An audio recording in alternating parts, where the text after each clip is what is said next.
Thank you.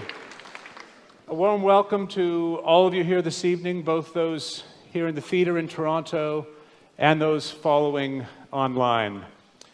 You know, it's not very often that you see a country's largest theater packed for an intellectual debate, but that's what we're all here for tonight. Please join me.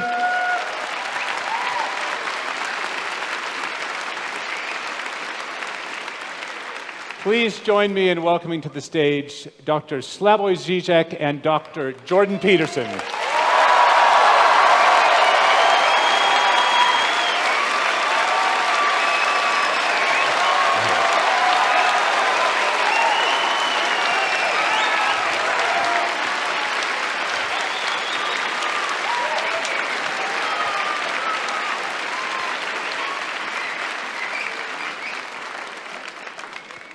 Just a few words of introduction.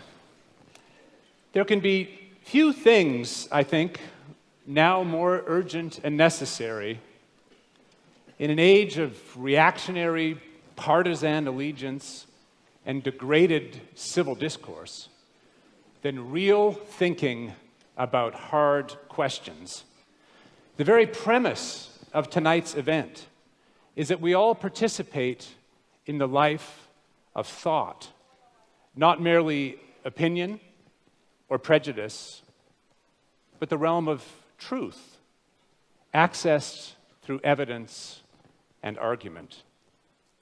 But these two towering figures of different disciplines and domains share more than a commitment to thinking itself.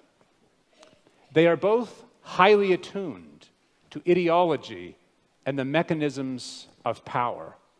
And yet, they are not principally political thinkers. They are both concerned with more fundamental matters: meaning, truth, freedom. So it seems to me likely we will see tonight not only deep differences, but also surprising agreement on deep questions.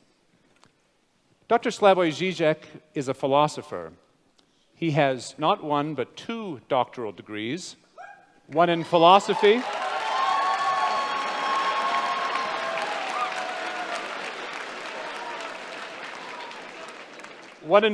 from the University of Ljubljana, and a second in psychoanalysis from University... Let's hear it for psychoanalysis. From the University of Paris 8. He is now a professor at the Institute of Sociology and Philosophy at the University of Ljubljana and the director of the Birkbeck Institute for the Humanities at the University of London. He has published more than 36 books, many on the most seminal philosophers of the 19th and 20th centuries. He is a dazzling theorist with extraordinary range. A global figure for decades, he turns again and again with dialectical power to radical questions of emancipation, subjectivity, and art.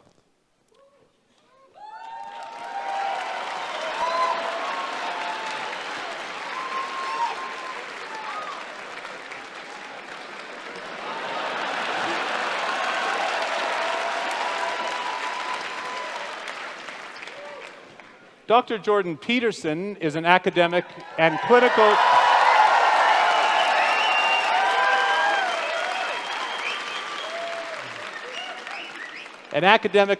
psychologist. His doctorate was awarded by McGill University, and he was subsequently...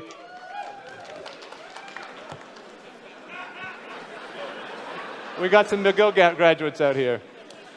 He was subsequently professor of psychology at Harvard University and then the University of Toronto, where he is today.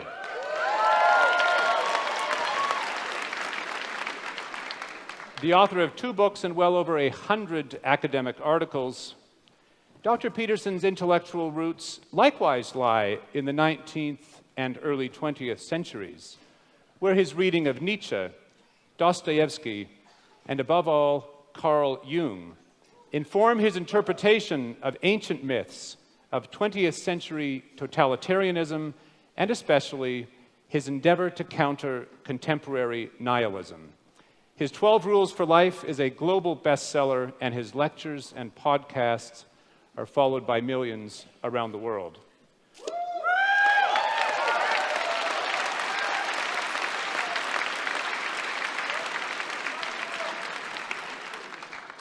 Both Dr. Žižek and Peterson transcend their titles, their disciplines, and the academy, just as this debate, we hope, will transcend purely economic questions by situating those in the frame of happiness, of human flourishing itself. We're in for quite a night. A quick word about format. Each of our debaters will have 30 minutes to make a substantial opening statement, to lay out an argument. Dr. Peterson first, followed by Dr. Žižek. Each will then have, in the same order, 10 minutes to reply. I will then moderate 45 minutes or so of questions, many of which will come from you, the audience, both here in Toronto and online. With that, let's get underway. Please join me in welcoming Dr. Jordan Peterson for the first opening statement.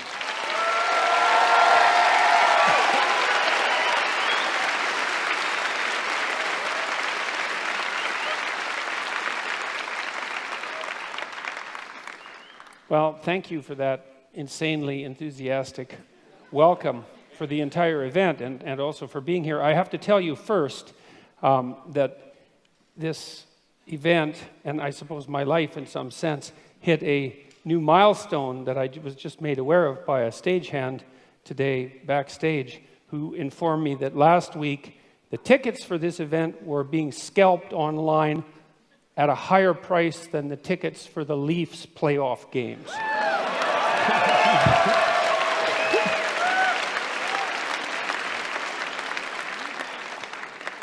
So I don't know what to make of that. All right, so how did I prepare for this? I familiarized myself to the degree that it was possible with Slavoj Žižek's work, and that wasn't that possible because he has a lot of work and he's a very original thinker, and this debate was put together in relatively short order. And what I did instead was return to what I regarded as the original cause of all the trouble, let's say, which was the Communist Manifesto. And what I attempted to do, because that's Marx, and we're here to talk about Marxism, let's say, and what I tried to do was read it. And to read something, you don't just follow the words and follow the meaning, but you take apart the sentences and you ask yourself at this level of phrase and at the level of sentence and at the level of paragraph, is this true? Are there counter-arguments that can be put forward that are credible? Is this solid thinking? And I have to tell you, and I'm not trying to be flippant here, that I have rarely read a tract. Now, I read it when I was 18. It was a long time ago, right? That's 40 years ago. But I've rarely read a tract that made as many errors per sentence, conceptual errors per sentence, as the Communist Manifesto. It was quite a miraculous reread. It was interesting to think about it psychologically as well, because I've read student papers that were of the same ilk in some sense, although I'm not suggesting that they were of the same level of glittering literary brilliance and polemic quality. And I also understand that the Communist Manifesto was a call for revolution and not a standard logical argument. But that notwithstanding, I have some things to say about the authors psychologically. The first thing is that it doesn't seem to me that either Marx or Engels grappled with this particular fundamental truth, which is that almost all ideas are wrong. And so and it doesn't matter if they're your ideas or someone else's ideas, they're probably wrong. And even if they strike you with the force of brilliance, your job is to assume, first of all, that they're probably wrong, and then to assault them with everything you have in your arsenal and see if they can survive. And what struck me about the Communist Manifesto was it was akin to something Jung said about typical thinking. And this was the thinking of people who weren't trained to think. And he said that the typical thinker has a thought, it appears to them like an object might appear in a room. The thought appears, and then they just accept it as true. They don't go the second step, which is to think about the thinking. And that's the real essence of critical thinking. And so that's what you try to teach people in university, is to read a text and to think about it critically, not to destroy the utility of the text, but to separate the wheat from the chaff. And so what I tried to do when I was reading the Communist Manifesto was to separate the wheat from the chaff. And I'm afraid I found some wheat, yes, but mostly chaff. And I'm going to explain why, hopefully in relatively short order. So I'm going to outline 10 of the fundamental axioms of the Communist Manifesto. And so these are truths that are basically held as self-evident by the authors. And they're truths that are presented in some sense as unquestioned. And I'm going to question them and tell you why I think they're unreliable. Now, we should remember that this tract was actually written 170 years ago. That's a long time ago.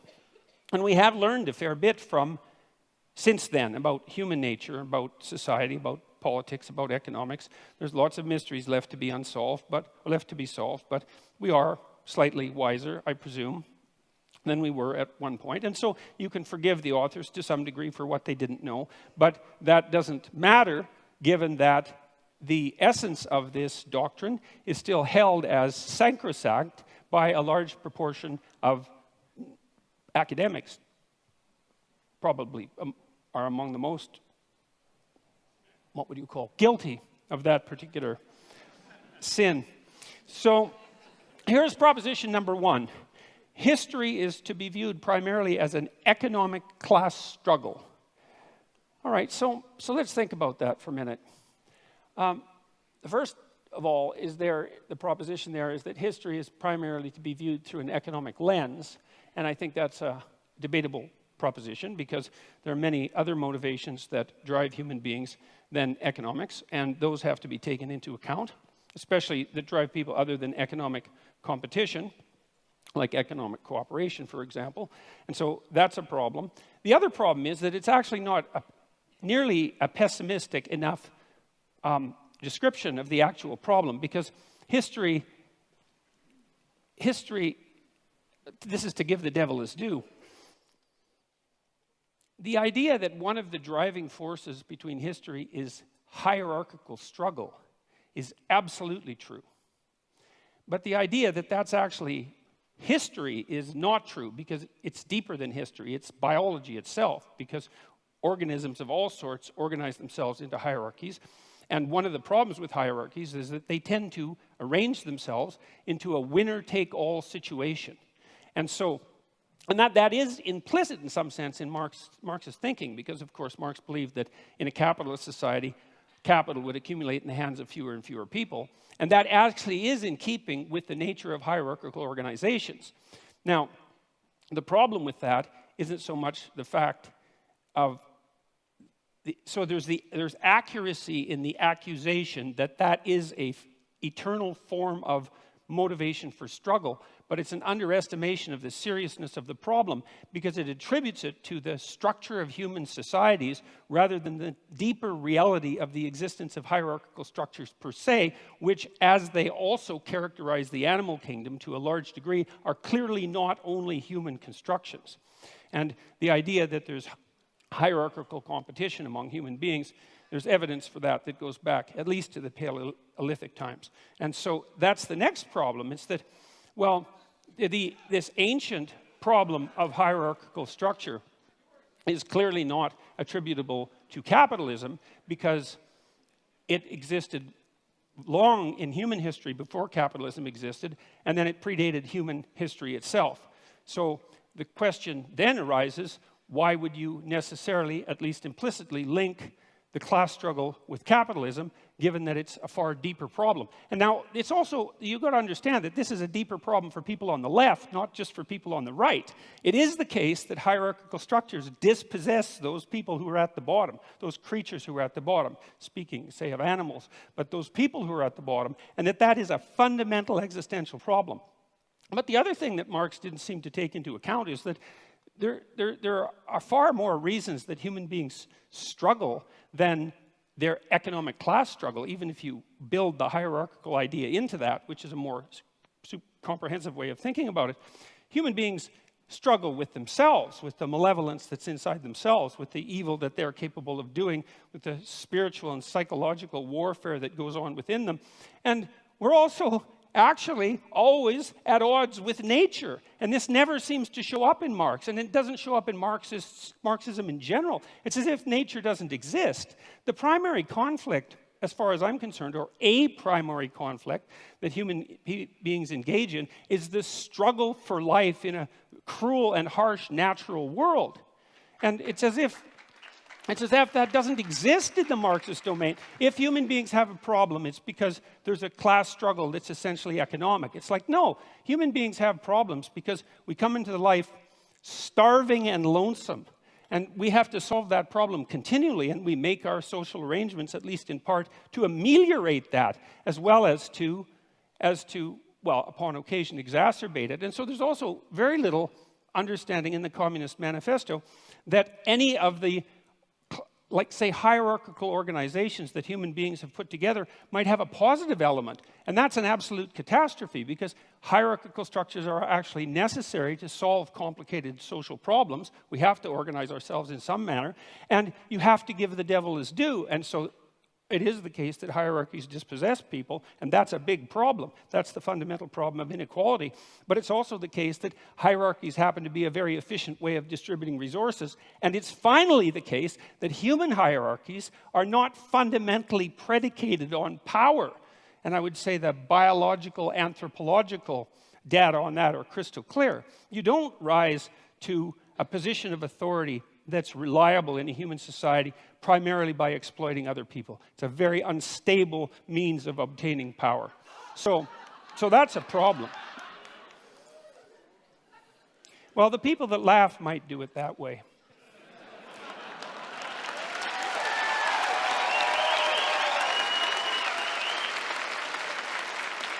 Okay, now another problem that comes up right away is that Marx also assumes that you can think about history as a binary class struggle with clear divisions between, say, the proletariat and the bourgeoisie. And that's actually a problem, because it's not so easy to make a firm division between who's exploiter and who's exploitee, let's say, because it's not obvious, like in the case of small shareholders, let's say, whether or not they happen to be part of the oppressed or part of the oppressor. This actually turned out to be a big problem in the Russian Revolution. And by big problem, I mean tremendously big problem. Because it turned out that you could fragment people into multiple identities, and that's a fairly easy thing to do. And you could usually find some axis along which they were part of the oppressor class. It might have been a consequence of their education, or it might have been a consequence of the wealth that they strived to accumulate during their life, or it might have been a consequence of the fact that they had parents or grandparents who were educated or rich, or that they were a member of the priesthood, or that they were socialists, or anyways, the listing of how it was possible for you to be bourgeois instead of proletariat grew immensely, and that was one of the reasons that the Red Terror claimed all the victims that it claimed. And so that was a huge problem. It was probably most exemplified by the demolition of the kulaks, who were basically peasant farmers, although effective ones in the Soviet Union, who had managed to raise themselves out of serfdom over a period of about 40 years and to gather some degree of material security about them. And about 1.8 million of them were exiled. About 400,000 were killed, and the net consequence of that removal of their private property because of their bourgeois status was arguably the death of 6 million Ukrainians in the famines of the 1930s. And so the binary class struggle idea, that was a bad idea. That was a very, very bad idea. It's also bad in this way, and this is a real sleight of hand that Marx pulls off, is you have a binary class division, proletariat and bourgeoisie, and you have an implicit idea that all of the good is on the side of the proletariat and all of the evil is on the side of the bourgeoisie. And that's classic group identity thinking. You know, it's one of the reasons I don't like identity politics, is because once you divide people into groups and pit them against one another, it's very easy to assume that all the evil in the world can be attributed to one group, the hypothetical oppressors, and all the good to the other. And that... Well, and that's naive. That's naive beyond comprehension, because it's absolutely foolish to make the presumption that you can identify someone's moral worth with their economic standing. So, and that actually turned out to be a real problem as well, because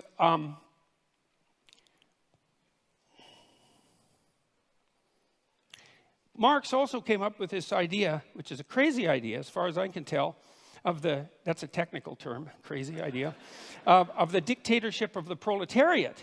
And that's the next idea that I really stumbled across. It was like, okay, so what's the problem?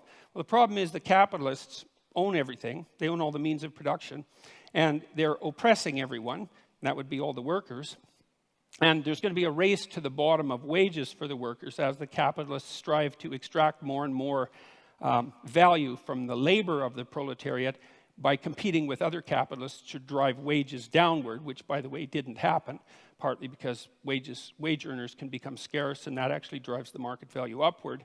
But the fact that you assume a priori that all the evil can be attributed to the capitalists and all the good, the bourgeoisie, and all the good could be attributed to the proletariat meant that you could hypothesized that a dictatorship of the proletariat could come about, and that was the first stage in the communist revolution. And remember, this is a call for revolution, and not just revolution, but bloody, violent revolution, and the overthrowing of all existent social structures.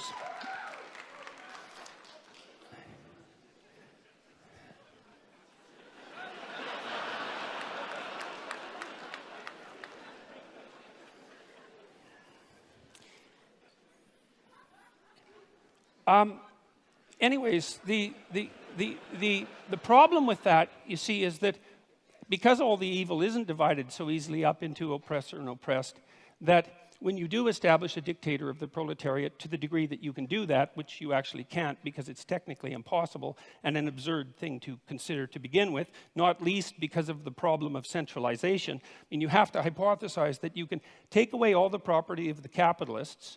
You can replace the capitalist class with a minority of proletariats. How they're going to be chosen isn't exactly clear in the Communist Manifesto. But none of the people who are from the proletariat class are going to be corrupted by that sudden access to power because they're, well, by definition, good. So then you have the good people who are running the world, and you also have them centralized so that they can make decisions that are insanely complicated to make, in fact, impossibly complicated to make. And so that's a failure conceptually on both dimensions because, first of all the proletariat aren't going to be good. And when you put people in the same position as the evil capitalists, especially if you believe that social pressure is one of the determining factors of human character, which the Marxists certainly believe, then why wouldn't you assume that the proletariat would immediately become as or more corrupt than the capitalists, which is, of course, I would say exactly what happened every time this experiment was run. And then the next problem is, well, what makes you think that you can take some system as complicated as, like, capitalist free market society and centralize that and put decision-making power in the hands of a few people, the mechanisms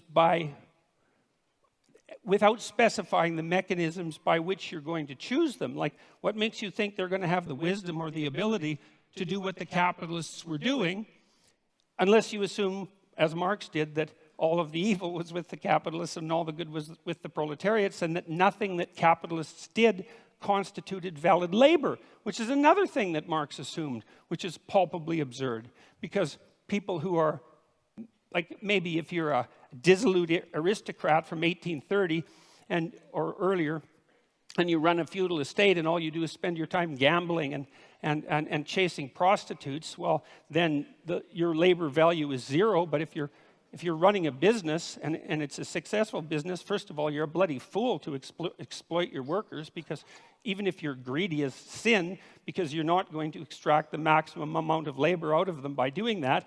And the notion that you're adding no productive value as a manager rather than a capitalist it's absolutely absurd. All it does is indicate that you either know nothing whatsoever about how an actual business works, or you refuse to know anything about how an actual business works. So that's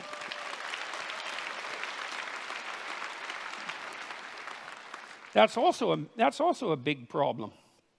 So then the next problem is the criticism of profit. It's like, well, what's wrong with profit exactly? What's the problem with profit? Well, the idea from the Marxist perspective was that profit was theft. But profit, well, can be theft, because crooked people can run companies, and so sometimes profit is theft, but that certainly doesn't mean that it's always theft.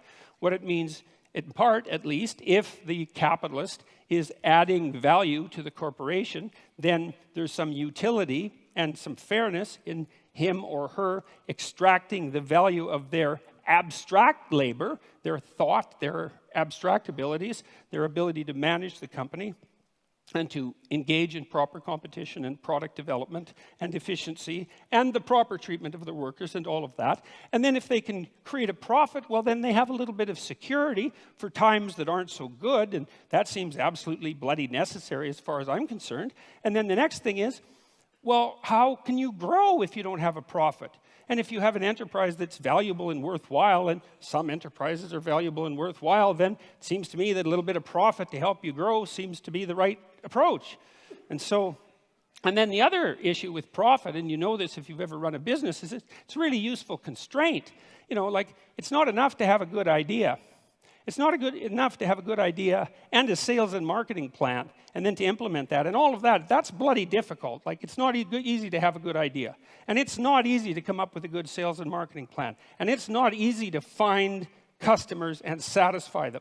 And so if you allow profit to constitute a limitation on what it is that you might reasonably attempt, it provides a good constraint on wasted labor. And so most of the things that I've done in my life, even psychologically, that were designed to help people's psychological health, I tried to run on a for-profit basis. And the reason for what that was, apart from the fact that I'm not averse to making a profit, partly so my enterprises can grow, but was also so that there were forms of stupidity that I couldn't engage in because I would be punished by the market enough to eradicate the enterprise. And so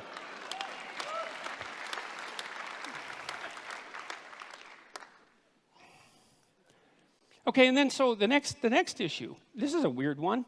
So Marx and Engels also assume that this dictatorship of the proletariat, which involves absurd centralization, the overwhelming probability of corruption, and impossible computation, as the proletariat now try to rationally compute the manner in which an entire market economy could run, which cannot be done because it's far too complicated for anybody to think through.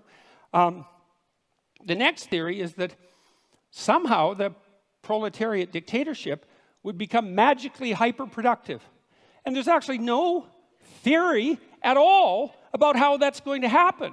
And so I had to infer the theory, and the theory seems to be that once you eradicate the bourgeoisie, because they're evil, and you get rid of their private property, and you eradicate the profit motive, then all of a sudden, magically, the small percentage of the proletariat who now run the society determine how they can make their productive enterprises productive enough so they become hyperproductive. Now, and they need to become hyperproductive for the last error to be logically coherent in relationship to the Marxist theory, which is that at some point the proletariat, the dictatorship of the proletariat, will become so hyperproductive that there'll be enough material goods for everyone across all dimensions. And when that happens, then what people will do is spontaneously engage in meaningful creative labor, which is what they had been alienated from in the capitalist horror show, and the utopia will be magically ushered in. But there's no indication about how that hyperproductivity is going to come about. And there's also no understanding that, well, that isn't the utopia that is going to suit everyone, because there are great differences between people. And some people are going to find what they want in love, and some are going to find it in social being, and some are going to find it in conflict and competition, and some are going to find it in creativity, as Marx pointed out. But the notion that will necessarily be the end goal for the utopian state is preposterous. And then there's the Dostoevskian observation too, which is one not to be taken lightly, which is, well, what sort of shallow conception of people do you have that makes you think that if you gave people enough bread and cake, in the Dostoevskian terms, and nothing to do with except to busy themselves with the continuity of the species, that they would all of a sudden become peaceful and heavenly?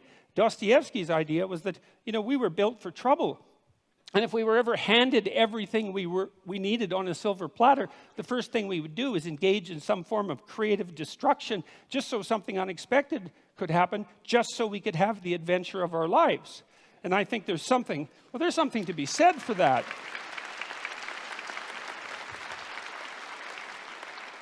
So, and then the last error, let's say, although by no means the last, was this, and this is one of the strangest parts of the Communist Manifesto, is Marx admits, and Engels admit repeatedly in the Communist Manifesto, that there has never been a system of production in the history of the world that was as effective at producing material commodities in excess than capitalism.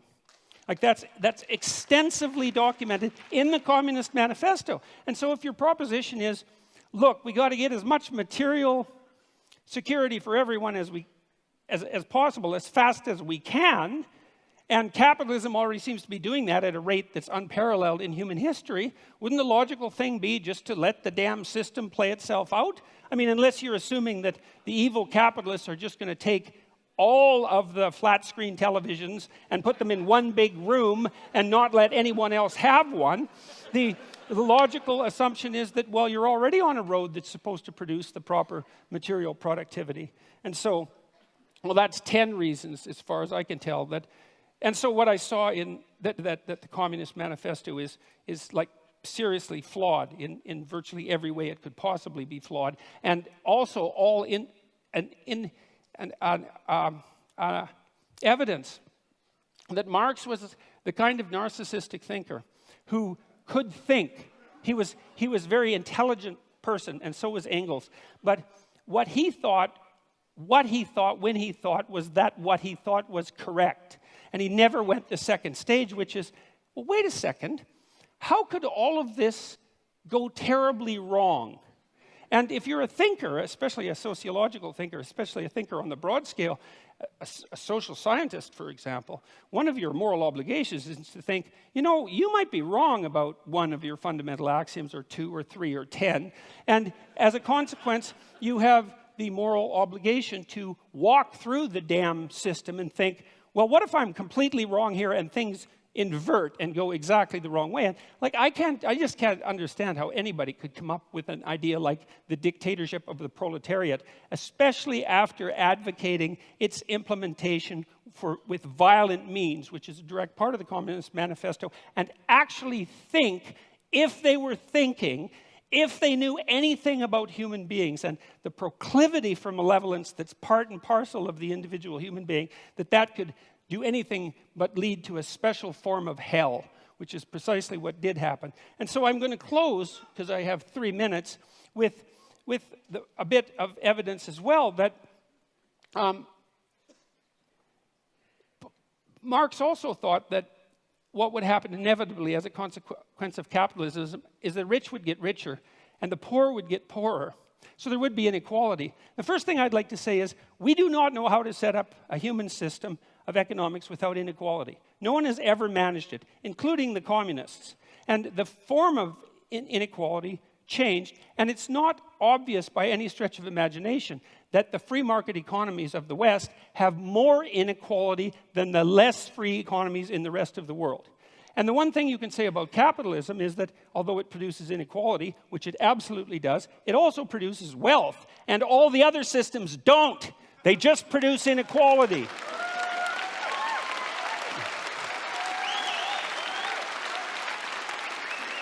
So here's a few stats. Here's a few free market stats, okay?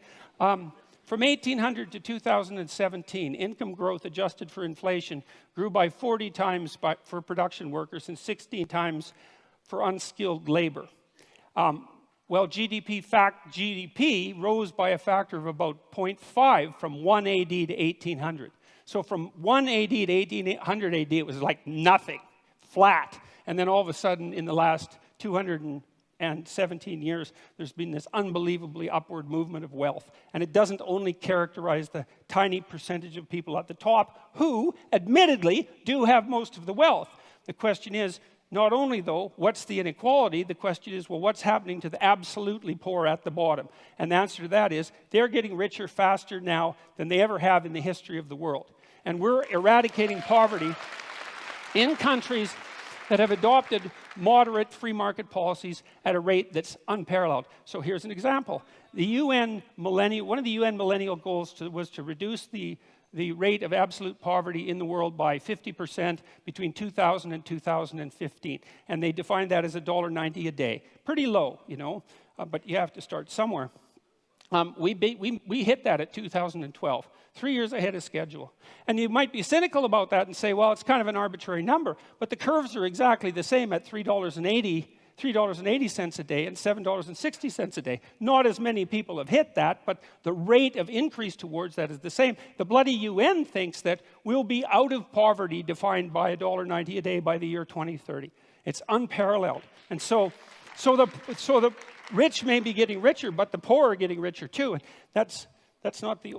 Look, I'll leave it at that because I'm out of time. But I'll leave it with this.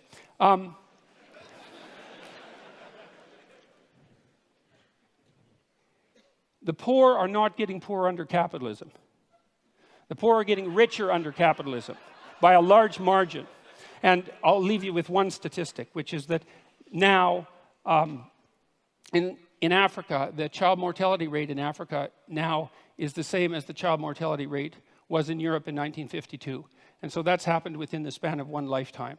And so if you're for the poor, if you're actually concerned that the poorest people in the world rise above their starvation levels, then all the evidence suggests that the best way to do that is to implement something approximating a free market economy. And so, thank you very much.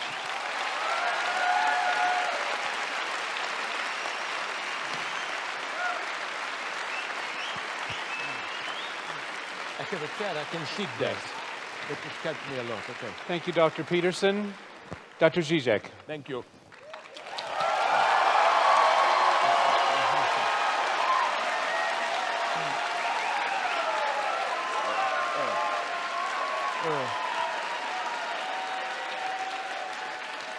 Okay.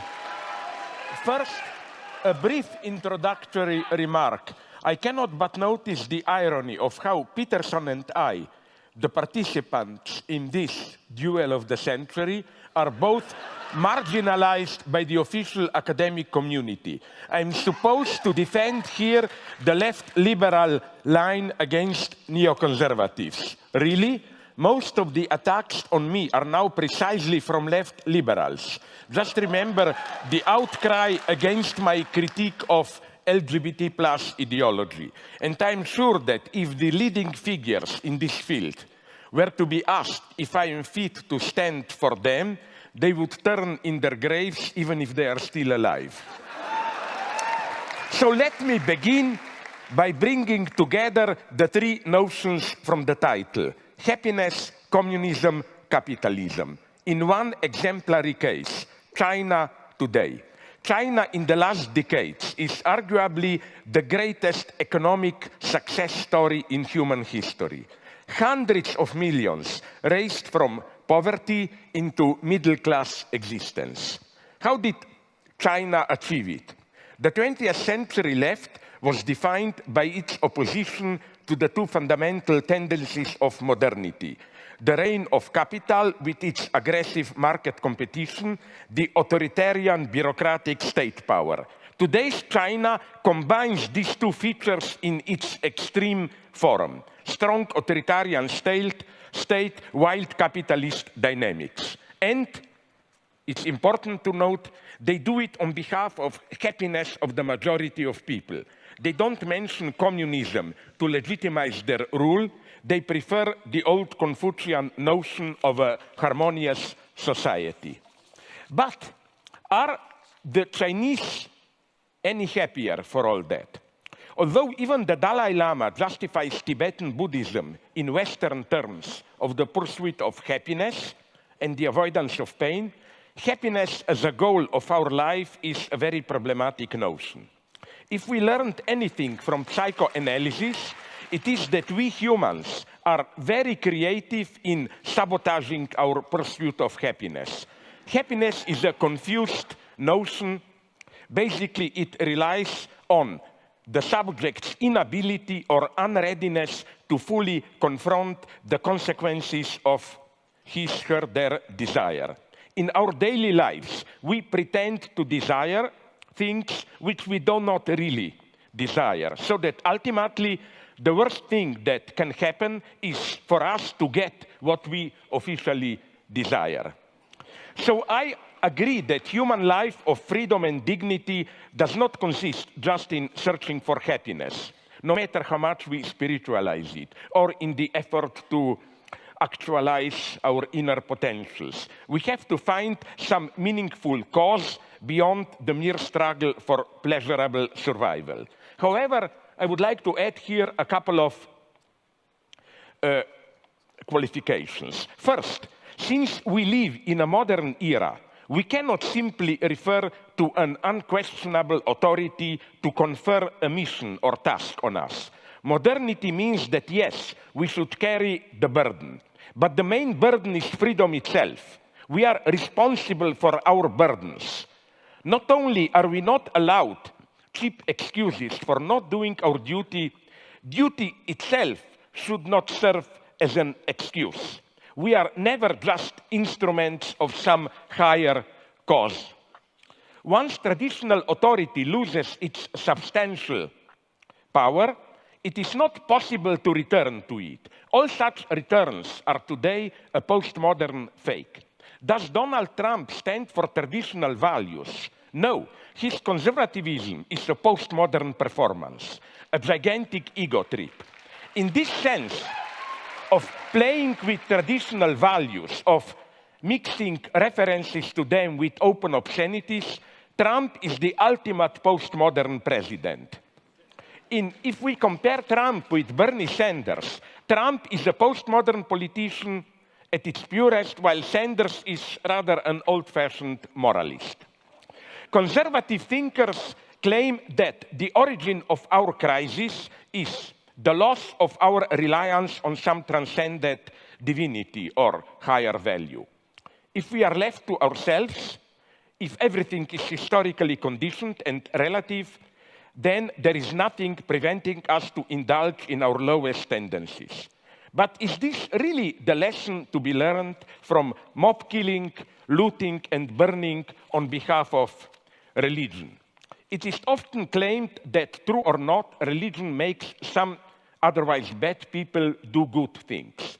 From today's experience, I think we should rather stick to Steve Weinberg's claim that while without religion, good people would have been doing good things and bad people bad things, only something like religion can make good people do bad things.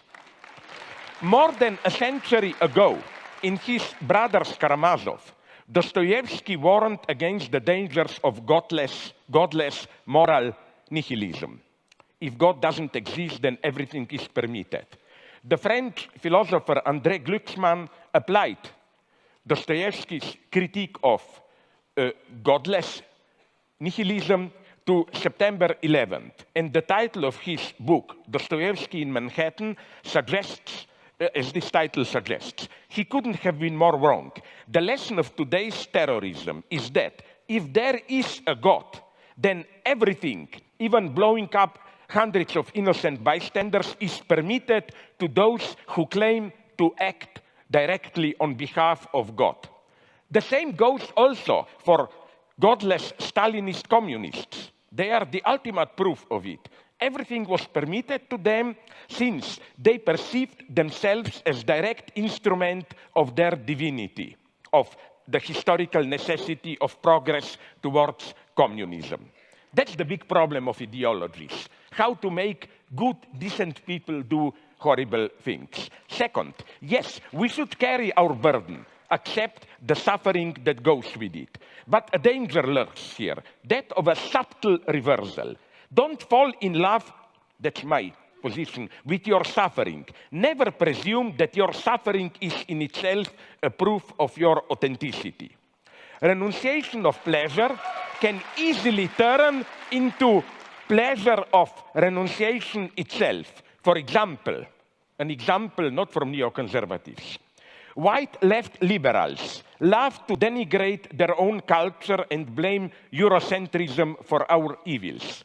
But it is instantly clear how this self-denigration brings a profit of its own. Through this renouncing of their particular roots, multicultural liberals reserve for themselves the universal position, graciously soliciting others to assert their particular identity. White multiculturalist liberals embody the lie of identity politics. Next point. Jacques Lacan wrote something paradoxical but deeply true, that even if what a jealous husband claims about his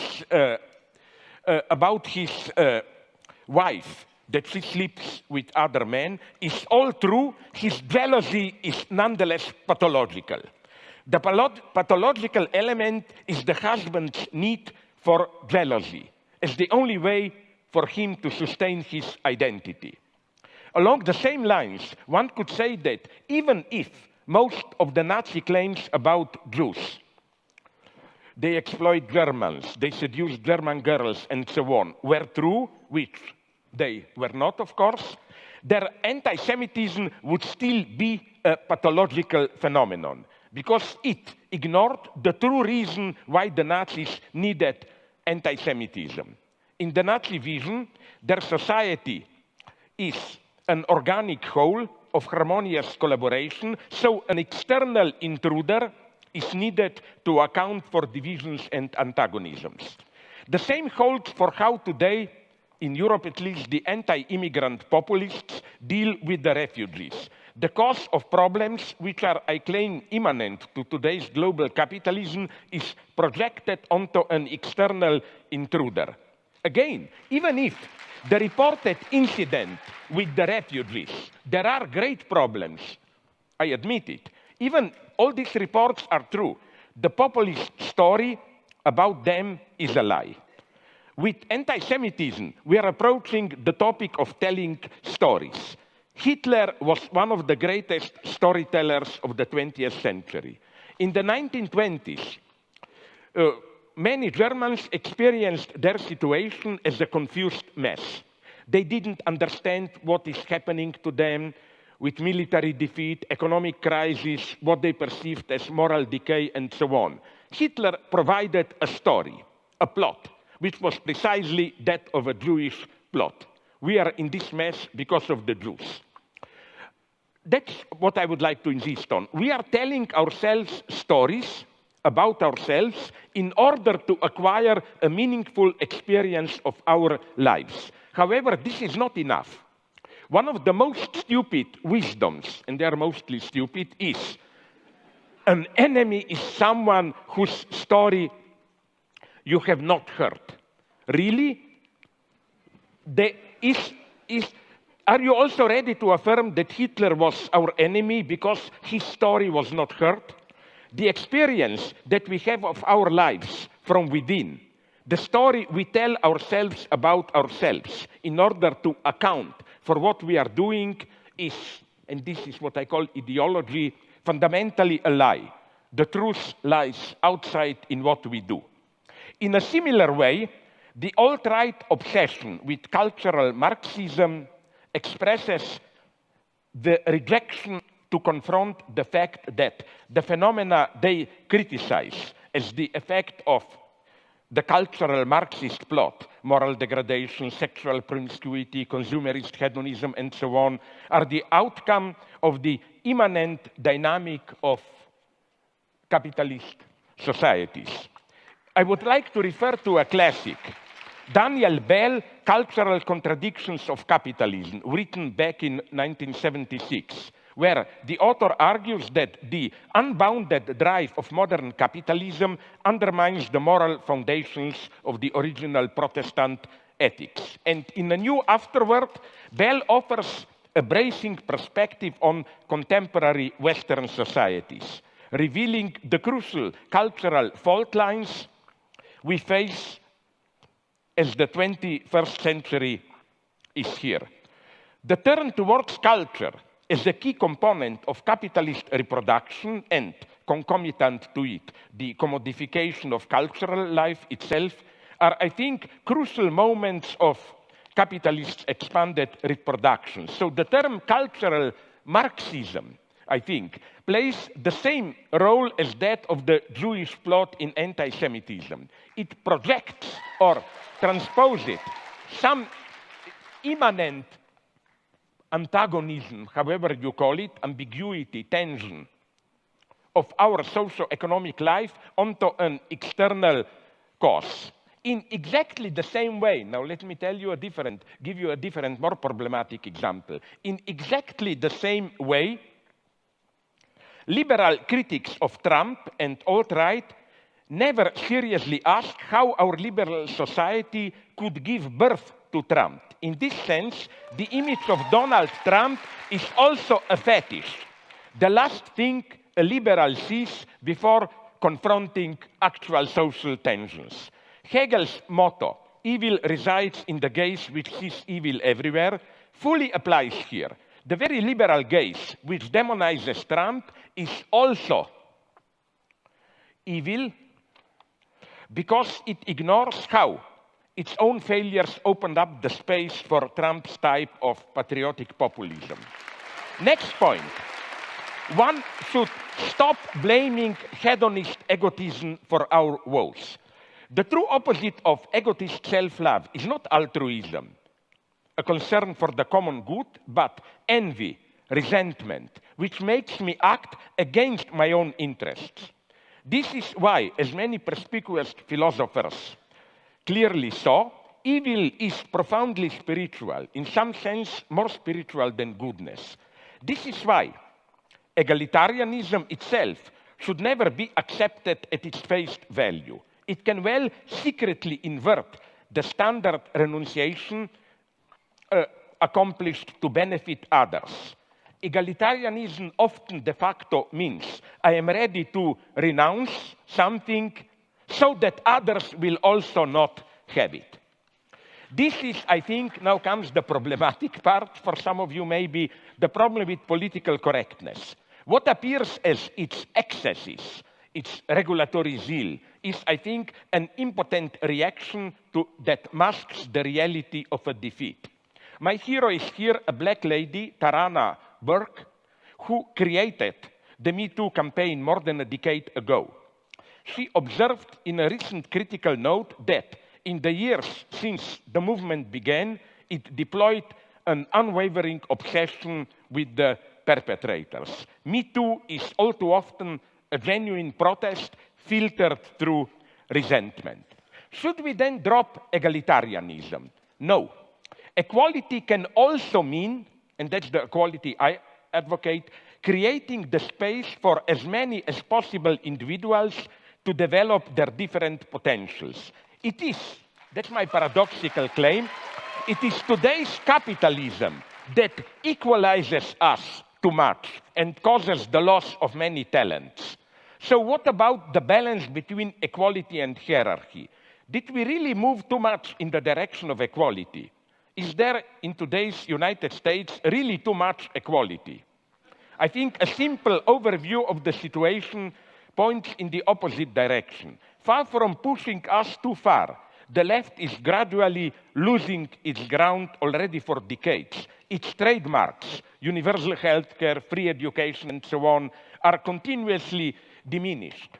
Look at Bernie Sanders, and I don't idealize him, program. It is just a version of what half a century ago in Europe was simply the predominant social democracy, and it's today decried as a threat to our freedoms, to the American way of life, and so on and so on.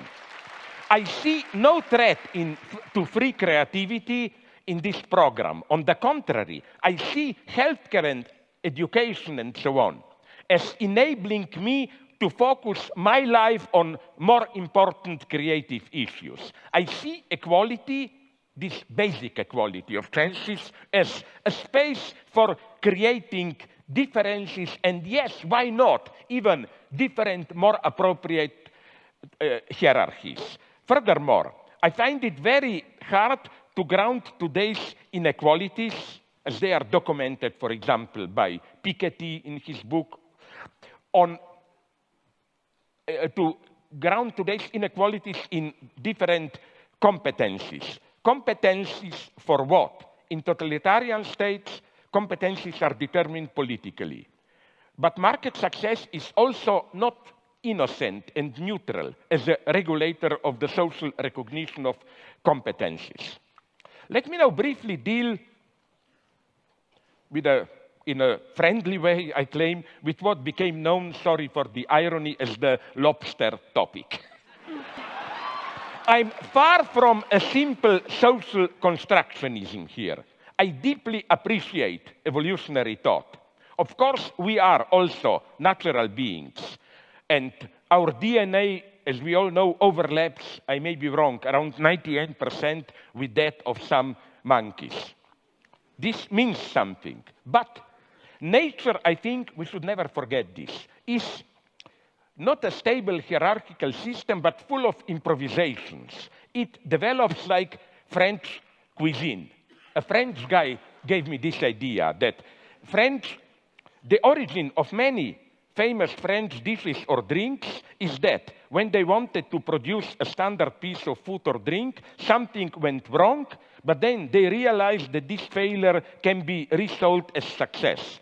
They were making cheese in the usual way, but the cheese got rotten and infected, smelling bad, and they said, oh my God, look, we have our own original French cheese. Or they were making wine in the usual way. Then something went wrong with fermentations, and so they began to produce champagne, and so on and so on. I'm not making just a joke here, because I think that it is exactly like this and that's the lesson of psychoanalysis, that our sexuality works. Sexual instincts are, of course, biologically determined. But look what we humans made out of them. They are not limited to the mating season. They can develop into a permanent obsession, sustained by obstacles that demand to be overcome. In short, into a properly metaphysical passion that perturbs the biological rhythm, with twists like endlessly prolonging satisfaction in courtly love, engaging in different perversions, and so on and so on. So it's still, yes, biologically conditioned sexuality, but it is, if I may use this term, trans-functionalized. It becomes a moment of a different cultural, however you call it, logic. And I claim the same goes for tradition. T.S. Eliot, the great conservative, wrote, quote, what happens when a new work of art is created is something that happens simultaneously to all the work of art which preceded it. The past should be altered by the present as much as the present is directed by the past. End of quote. What does this mean? Let me mention the change enacted by Christianity.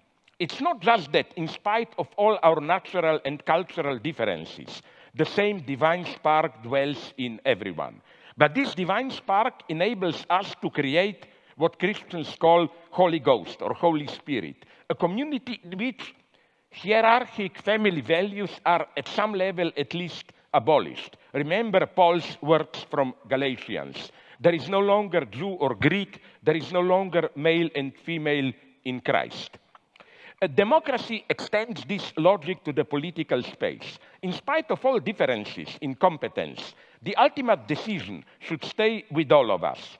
The wager of democracy is that we should not give all power to competent experts. It was precisely communists in power who legitimized their rule by posing as fake experts. And incidentally, I'm far from believing in ordinary people's wisdom. We often need a master figure to push us out of an inertia. And I'm not afraid to say that forces us to be free. Freedom and responsibility hurt. They require an effort. And the highest function of an authentic master is to literally to awaken us to our freedom. We are not spontaneously really free. Furthermore, I think that social power and authority cannot be directly grounded in competence. In our human universe, power, in the sense of exerting authority, is something much more mysterious, even irrational. Kierkegaard, my and everybody's favorite theologist, wrote, if a child says he will obey his father because his father is a competent and good guy, this is an affront to father's authority. And he applied the same logic to Christ himself. Christ was justified by the fact of being God's son, not by his competencies or capacities. As Kierkegaard put it, every good student of theology can put things better than Christ. There is no such authority in nature. Lobsters may have hierarchy, undoubtedly, but the main guy among them, I don't think he has authority in this sense.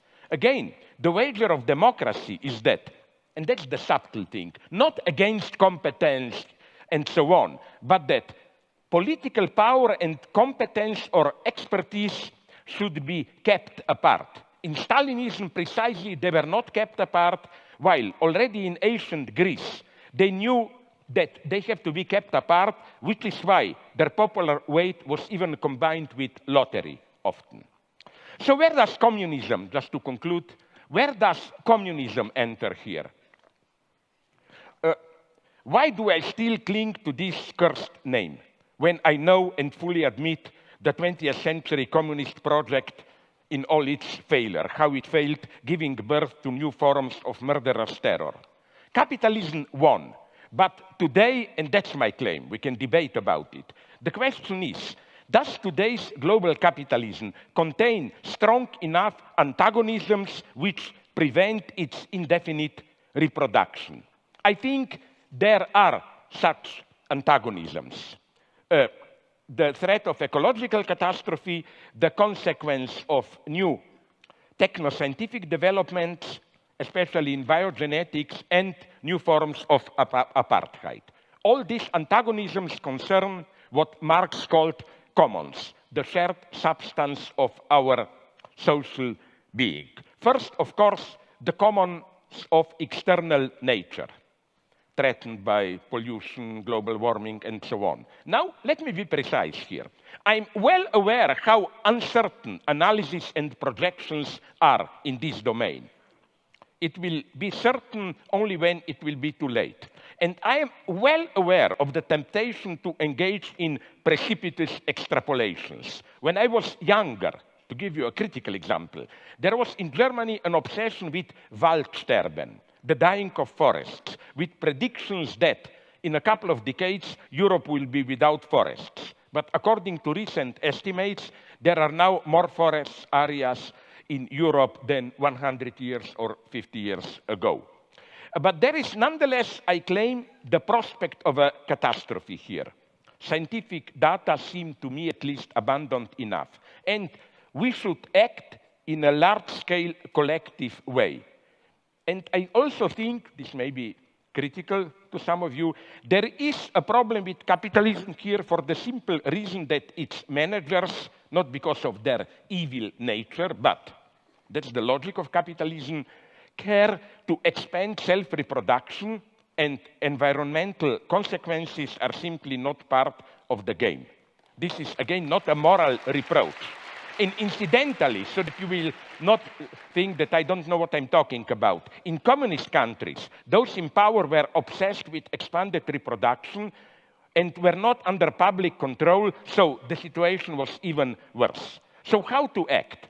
First, by admitting we are in a deep mess. There is no simple democratic solution here. The idea that people themselves should decide what to do about ecology sounds deep, but it begs an important question, even if their comprehension is not distorted by corporate interests. What qualifies them to pass a judgment in such a delicate matter? Plus, the radical measures advocated by some ecologists can themselves trigger new catastrophes. Let me mention just the idea which is floating around of solar radiation management, the continuous massive dispersal of aerosols into our atmosphere to reflect and absorb sunlight and thus cool the planet. Can we even imagine how the fragile balance of our Earth function and in what unpredictable ways geoengineering can disturb it? In such times of urgency, when we know we have to act but don't know how to act, thinking is needed. Maybe we should turn around a little bit. Marx's famous Thesis 11.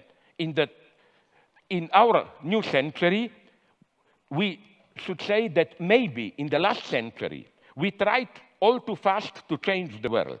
The time has come to step back and interpret it. The second threat, the commons of internal nature. With new biogenetic technologies, the creation of a new man in the literal sense of changing human nature becomes a realist prospect. I mean primarily so-called popularly neural link, the direct link between our brain and digital machines, and then brains among themselves. This, I think, is the true game changer. The digitalization of our brain opens up unheard of new possibilities of control. Directly sharing your experience with your beloved may appear attractive, but what about sharing them with an agency without you even knowing it? Finally, the common space of humanity itself. We live in one and the same world, which is more and more interconnected, but nonetheless deeply divided. So how to react to this? The first and sadly predominant reaction is the one of protective self-enclosure. The world out there is in a mess. Let's protect ourselves by all kinds of walls. It seems that our countries are run relatively well, but is the mess the so-called rogue countries find themselves in not connected to how we interact with them? Take what is perhaps the ultimate rogue state, Congo. Warlords who rule provinces there are always dealing with Western companies, selling them minerals. Where would our computers be without coltan from Congo? And what about foreign interventions in Iraq and Syria, or by our proxies like Saudi Arabia in Yemen? Here, refugees are created. A new world order is emerging, a world of... Can I just finish the page? 2 minutes, literally. A world of peaceful coexistence of civilizations, but in what way does it function? Forced marriages and homophobia are okay, just that they are limited to another country, which is otherwise fully included into the world market. This is how refugees, again, are created. The second reaction is global capitalism with the human face. Think about socially responsible corporate figures like Bill Gates or George Soros. They passionately support LGBT, they advocate charities, and so on. But even in its extreme form, opening up our borders to the refugees, treating them like one of us, they only provide what in medicine is called a symptomatic treatment. The solution is not for the rich Western countries to receive all immigrants, but somehow to try to change the situation which creates massive waves of immigration. And we are complicit in this. Is such a change a utopia. No, the true utopia is that we can survive without such a change. So here I think, I know it's provocative to call this a plea for communism. I do it a little bit to provoke things. But what is needed is nonetheless in all these spheres, I claim, ecology, digital control, unity of the world, capitalist market, which does great things, I admit it, has to be somehow limited, regulated, and so on. Before you say it's a utopia, I will tell you, but just think about in what way global market already functions today. I always thought that neoliberalism is a fake term. If you look closely, you will see that state plays today more important role than ever precisely in the richest capitalist economies. So, you know, the market is already limited, but not in the right way, to put it naively. So, a pessimist conclusion. What will happen? In spite of protests here and there, we will probably continue to slide towards some kind of apocalypse, awaiting large catastrophes to awaken us. So I don't accept any cheap optimism. When somebody tries to convince me that, in spite of all the problems, there is a light at the end of the tunnel, my instant reply is yes, and it's probably another train coming towards us. Thank you very much.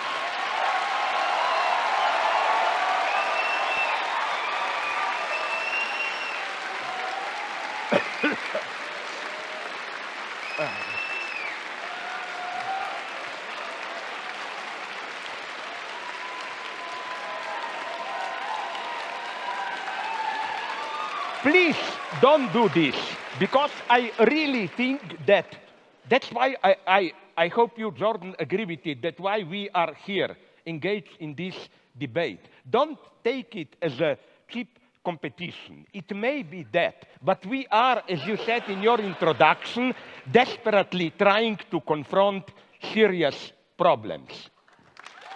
I mean, for example, when I mentioned China, I didn't mean to celebrate it. That worries me terribly. My God, is this our future? No. Sorry for this. Sorry, please. Discount, take away this from my 10 minutes. No problem. No problem. No problem.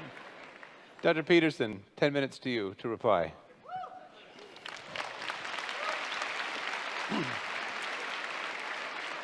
So I like to speak extemporaneously, but Dr. Žižek's discussion was so complex that there's no way that I can juggle my responses spontaneously. So, okay, yeah, well, and achievement managed, I would say.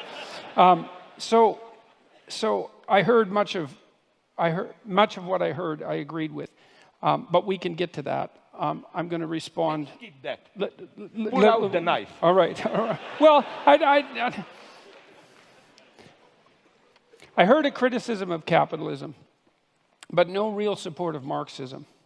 And that's an interesting thing, because for me, the terms of the argument were, well, there were three terms of the argument, let's say. There was capitalism, there was Marxism, and there was happiness. And I would say Dr. Žižek focused probably more on the problems of capitalism and the problems of happiness than on the utility of Marxism.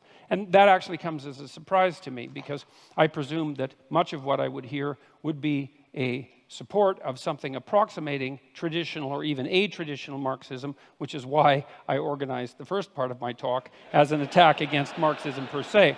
Okay, so now Žižek points out that there are problems of capitalism. And I would like to say that I'm perfectly aware that there are problems with capitalism. I wasn't defending capitalism, actually, in some sense. I was defending it in comparison to communism, which is not the same thing. Because as Winston Churchill said about democracy, you know, it's the worst form of government there is, except for all the other forms. And so you might say the same thing about capitalism, is that it's the worst form of economic arrangement you could possibly manage, except for every other one that we've ever tried. And I'm dead serious about that. I'm not trying to be flippant. I mean that it isn't obvious to me, when Dr. Žižek is speaking in more apocalyptic terms, it isn't obvious to me that we can solve the problems that confront us. And it's also not a message that I have been purveying that unbridled capitalism per se, as an isolated, what would you say, social economic structure, actually constitutes the proper answer to the problems that confront us. So I haven't made that case in any of the lectures that anything I've written or any of the lectures that I've done, because I don't believe it to be true. He said, well, what's the problems with capitalism? Well, the commodification of cultural life, all life, fair enough. There's something that isn't exactly right about reducing everything to economic competition. And capitalism certainly pushes in that direction. Advertising culture pushes in that direction. Sales and marketing culture pushes in that direction. And there's reasons for that, and I have a certain amount of admiration for the necessity of advertisers and salesmen and marketers.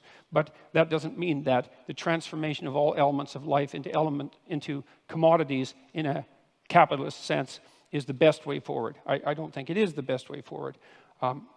I think the evidence for that's actually quite clear. There is, by the way, a relationship. This is something I didn't point out before. There is a relationship between wealth and happiness. It's quite well defined in the psychological literature. Now, it's not exactly obvious whether the happiness measures are measures of happiness or whether they're measures of the absence of misery. And my sense is, as a psychometrician who's looked at these scales, that people are more concerned with not being miserable than they are with being happy. And those are all actually separate emotional states mediated by different psychobiological systems. It's a technical point, but it's an important one. There is a relationship between absolute level of income and self-reported lack of misery or happiness. And it's pretty linear until you hit, I would say, something approximating decent working class income. And so what seems to happen is that wealth makes you happy as long as it keeps the bill collectors at bay. Like once you've got to the point where the misery is staved off as much as it can be by the fact that you're not in absolutely economically dire straits, then adding more money to your life has no relationship whatsoever to your well-being. And so it's clear that past a certain minimal point, additional material provision is not sufficient to, let's say, redeem us individually or socially. And it's certainly the case that the radical wealth production that characterizes capitalism might produce a fatal threat to the structure of our social systems and our broader ecosystems. Who knows? I'm not absolutely convinced of that for a variety of reasons. I mean, Žižek pointed out, for example, that there are more forests in Europe now than there were 100 years ago. There's actually more forests in the entire northern hemisphere than there were 100 years ago. And the news on the ecological front is not as dismal as the people who put out the most dismal news would have you think. And there is some possibility. That doesn't mean that there aren't elements of it that are dismal. You know, what we've done to the oceans is definitely something catastrophic, and we definitely have our problems. But it is possible that human ingenuity might solve that. What else? There are inequalities generated by capitalism, a proclivity towards a shallow materialism, the probability of corruption. The thing about that for me is those are catastrophes that are part of the struggle for human existence itself and not something to be laid at the feet of any given socio-political system, especially one that seems to be producing a fair modicum of wealth for the poorest section of the population and raising people up to the point where, you know, their lives aren't an unending day-to-day struggle for mere survival. And there's some evidence, for example, that if you can get GDP up to about $5,000 per person per year, oh, that's GDP, that people start to become concerned about environmental degradation and start to take actions to prevent it. And so there is some possibility that if we're lucky, we can get the bottom billion or 2 billion people in the world, or 3 billion as the population grows, up to the point where they're wealthy enough so they actually start to care enough about the environment so that we could act collectively to solve environmental problems. Now, you might say, well, by that time we'll be out of Earth. You know, we'll have exhausted the resources that are in front of us so desperately that there's no hope of that. But I would like to remind you of a famous bet between Julian Simon and the biologist at Stanford who wrote, Paul Ehrlich, who wrote The Population Bomb, they bet, Ehrlich, who thought we were going to be overpopulated by the year 2000, bet Simon that by the year 2000, commodity prices would have increased dramatically as a consequence of evidence that we were running out of material resources. They made a famous bet over a 25-year period, and Ehrlich paid off Simon in the year 2000 because commodity prices went down and not up. And so there is no solid evidence that the fact that our population is growing, and will peak out, by the way, at about 9 billion, there's no solid indication that the consequence of that is that we are, in fact, running out of necessary material resources. And so it's a danger, but it's not a danger that's proven.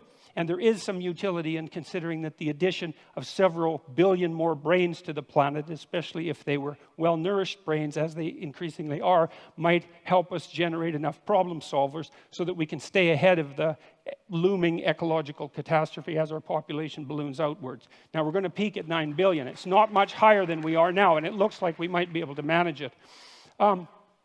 The other thing is that I didn't hear an alternative, really, from Dr. Žižek. You know, he admitted that the rise to success of the Chinese was in part a consequence of the allowance of market forces, and decried the authoritarian tendencies, and fair enough, that's exactly it.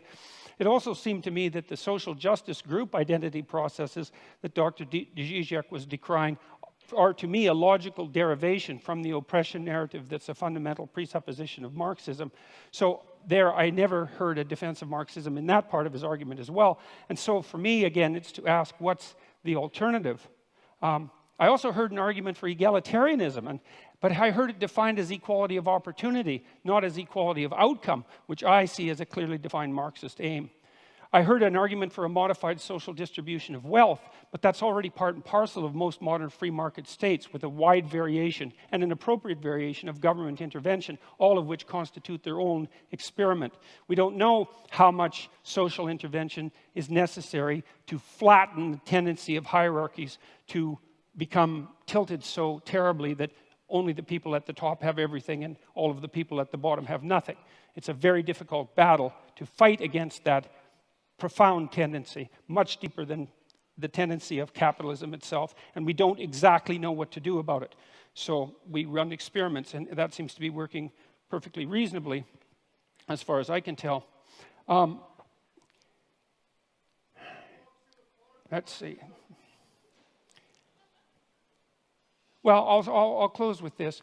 Capitalism in the free market, well, that's the worst form of social organization possible, as I said, except for all the others. There is a positive relationship between economics measured by income and happiness, or psychological well-being, which might be the absence of misery. I certainly do not believe, and the evidence does not suggest, that material security is sufficient. I do believe, however, that insofar as there is a relationship between happiness and material security, that the free market system has demonstrated itself as the most efficient manner to achieve that, and that was actually the terms of the argument. So thus, if it's capitalism versus Marxism with regards to human happiness, it's still the case that the free market constitutes the clear winner. And maybe capitalism will not solve our problems. I actually don't believe that it will.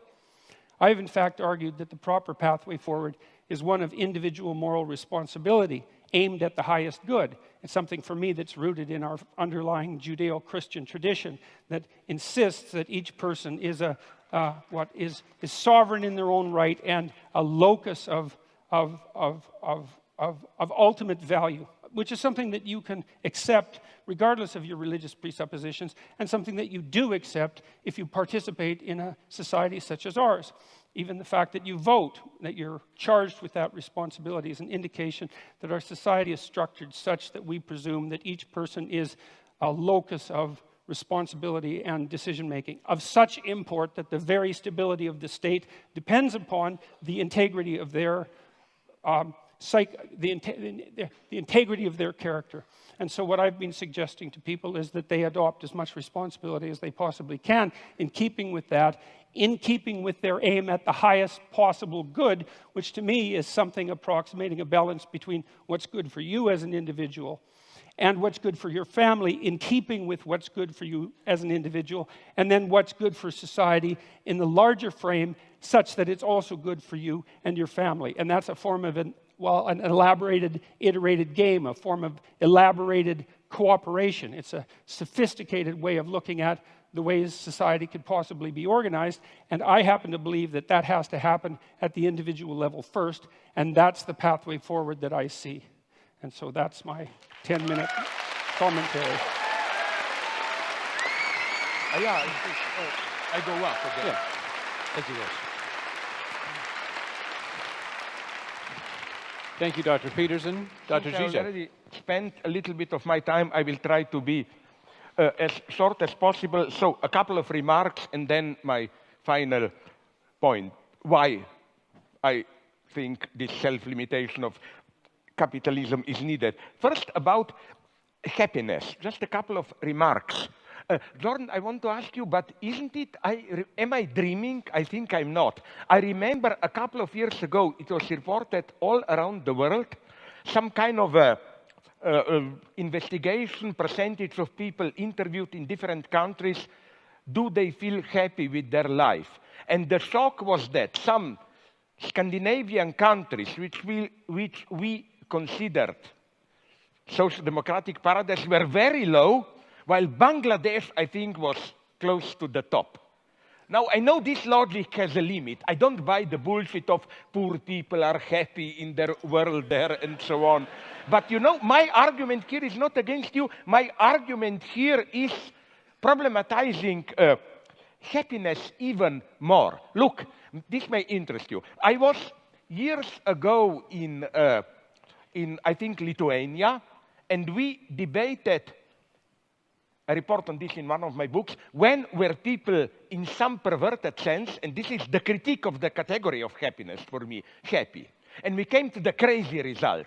After the Soviet intervention, Czechoslovakia in 1970s and 80s. Why?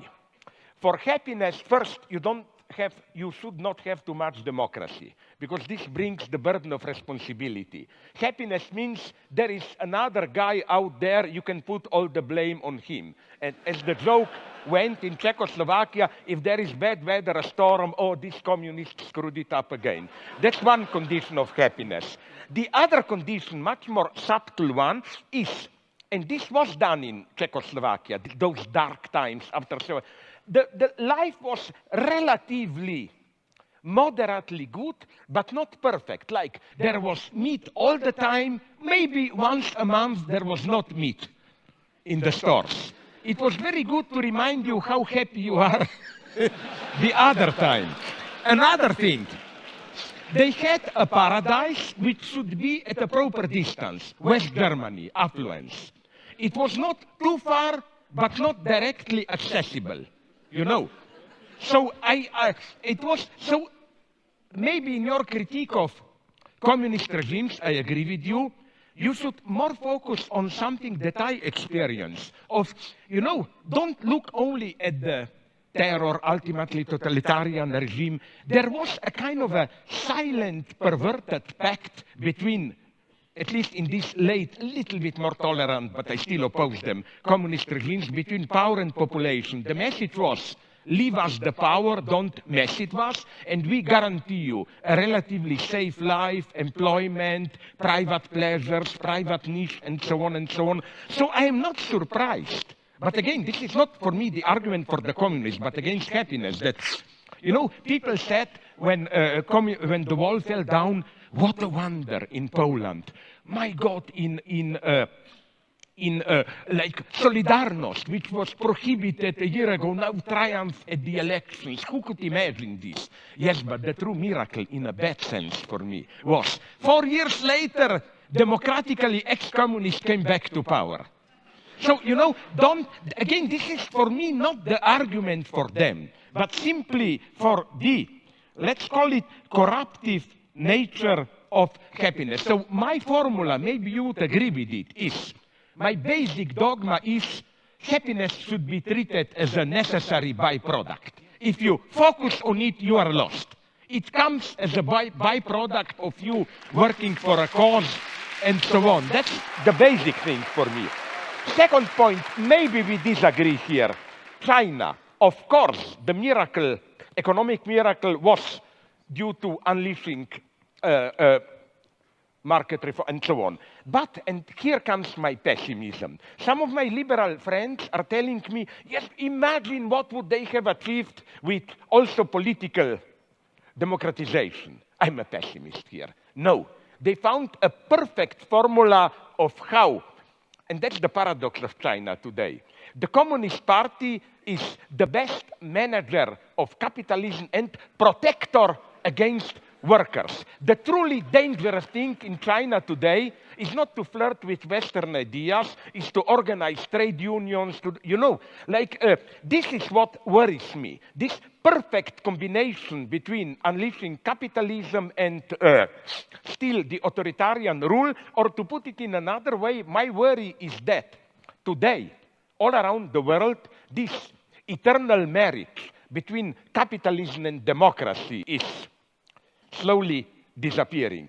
Till now, I admit it, capitalism needed from time to time some 10, 20 years of dictatorship. When things started to improve, democracy returned. Chile, South Korea, and so on. I wonder if we are still at that. Now, just very quickly, your basic point in the introduction, in your introduction. You know, I'm tempted to say, the way you presented Communist Manifesto, the simplified image, and so on and so on, it's crazy to say, but on many points I agree with you, and it's a very complex argument. Marx didn't have, for example, a good theory of how social power exists. His idea was simply with disappearance of class structure, it's secretly, although he wouldn't have accepted it, a technocratic dream. Like, by experts, social life will be run as a perfect machine. Although he was at least aware of the problem, which is why he was so enthusiastic, Marx, about Paris Commune, you know, which was precisely not centralized power. So I'm not just defending Marx, I'm saying it was not clear to him. And so let's drop that. Maybe I have more interesting things to say. Another point. Nonetheless, at one point I'm ready to claim, where did you find this? This goes maybe for today's politically correct jerks and so on, that this egalitarianism. There is one passage in his late critique of Gotha program where Marx directly accesses the problem of equality. And he dismisses it as a strict bourgeois category. Explicitly. For him, communism is not egalitarianism. It's, yes, hierarchies, but not based on capitalism. Okay. I'm not totally defending here Marx. I'm just saying, don't reproach to Marx. Okay, but to conclude, because yes, I want to keep my promise to be a little bit shorter. You know, I agree with you on many points, but you know what's my problem with, my problem that I was aiming at? With all the openings, I know we don't know really what is happening with ecology and so on. And this is okay, let's take oceans. You mentioned them. But isn't it, for me, correct me if I'm wrong, and I don't mean this rhetorically, maybe I'm really wrong, but the problem of oceans, the only way for me is some kind of cooperated international action and so on. You cannot simply leave it to the market. That's what I'm saying. This is the faithful limit that I see. About this diminishing poverty and so on, I am aware of it. I tend to agree with it. But I, at the same time, see so many explosive tensions. For example, do you know about South Africa? It's a terrifying situation on the edge of the civil war. To be very brutal, the only thing that, I'm simplifying it, that really happened with end of apartheid is that the old ruling class, I simplify it in grotesque Marxist terms, was joined by a new black ruling class, which is not doing a good job, so they are trying to play the race card. It's still the consequence of white colonialism and so on and so on, but tensions are terrifying, and here I was pleading for not abolishing borders and so on, but this type of, I don't know how to put it, global change, cooperation, like, again, the example of Congo that I mentioned, or like forget that killing of that guy Khashoggi, it's horrible, but the true nightmare is Yemen today. I mean, you said somewhere that we should well think without engaging in large-scale reform what the consequences will be. Okay, very briefly, I agree with you that the gap of standard Marxism was that the proletarian revolution will be a place where you do something and you know exactly what you do. If there is a lesson of the 20th century, is that this tragic logic, you want something maybe good, the result is catastrophic, holds absolutely also for revolutions and so on and so on. But in spite of all this, and I don't know what forum will it have. I'm not pleading for a new Leninist party or whatever. I'm just pleading for new forums of international cooperation and so on. I agree with you when you said the majority of us is not even really aware of the seriousness of, especially the poor, of ecological problems and so on. And I think, would you agree that the situation is here much more subtle and obscene? It's that logic that in psychoanalysis is called disavowal, Verleugnung. In French, je sais bien, mais quand même. We know ecological problems, but we don't really take them seriously. And here I see problems, and I don't see an easy way out. I am a pessimist, if you ask me. When people say, no, but they are growing, protests are growing, and so on and so on. Yes, I'm listening to this story from when I was young, you know. They are growing, and then look what happened. The mega tragedy is for me, for example, what happened to Syriza. They were elected for change, whatever, and they become, and I'm not blaming them, they become the perfect executors of austerity program. So I just see problems. I'm a pessimist. And I'm not a radical pessimist.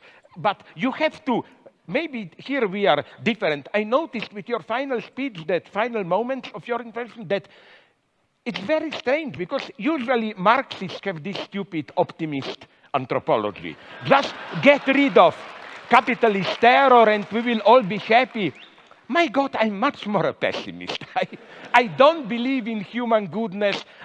Never underestimate evil, never underestimate envy. I mean, it's part of my nature. In Slovenia, we have a wonderful story. A godlike figure comes to a farmer, and I will stop immediately, and asks him, I will do to you whatever you want.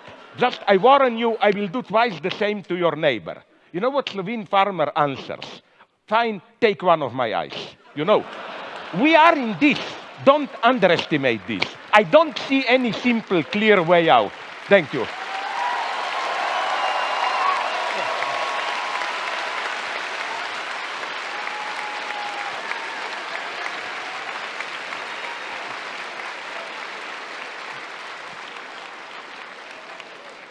Thank you both very much. It's pretty clear, I think, to all of us that you both have quite a bit to say to each other. And so... And to ourselves. And, monologues, yes. and so I think before we jump to some audience questions, I thought it would be nice to give each of you a chance to ask a response or ask a question or two from each other. So starting with you, Dr. Peterson. Maybe you want simply to counterattack. It wasn't fair to... Well, I've only... To do your reply. I had 3 questions, and 2 of them are now completely irrelevant. And so I have 1 left, I guess. And I'm not sure that it's a fair question, but maybe it's... Yes. It seems to me to be a fair question. Okay. You're a strange Marxist to have a discussion with. And, well, but here's why. This is not an insult by any stretch of the imagination. No. I mean, one of the things that struck me when I was looking at your work was that well, first of all, you're a character, you know, And that's an interesting thing. Like Is this an insult or not? It's not an insult. It's a sign of originality, and it's a sign of a certain amount of moral courage, and it's a sign of a certain temperament, and it makes you humorous and charismatic and attractive, and I think you appeal to young people the way that outside intellectual rebels appeal to young people. And so those are all positive things that can be used positively or negatively. And my question is, like, it seems to me that your reputation, unless I'm very misinformed about this, is as a strong supporter of Marxist doctrines on the left, or was that? And so then my question is, given the originality of your thought, why is it that you came to presume at some point in your life, perhaps not now and perhaps still, that the promotion of Marxism rather than Zizekism was appropriate?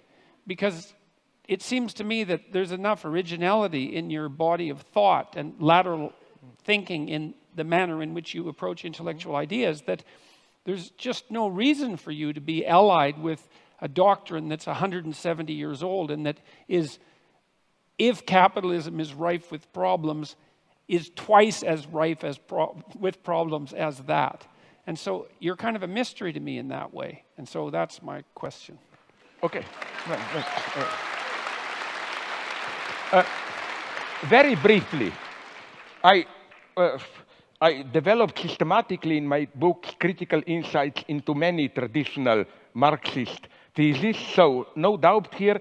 You know what I still admire nonetheless in Marx? Not those simplicities of Communist Manifesto, but I still think that his so-called critique of political economy, capital, and so on, is a tremendous achievement as a description of the dynamics of capitalist society. And if you read it closely, Marx is much more ambiguous and open there. For example, he mentions, apropos what you referred to, he mentions that law of diminishing return, like why crisis will arrive necessarily, poor are getting poorer.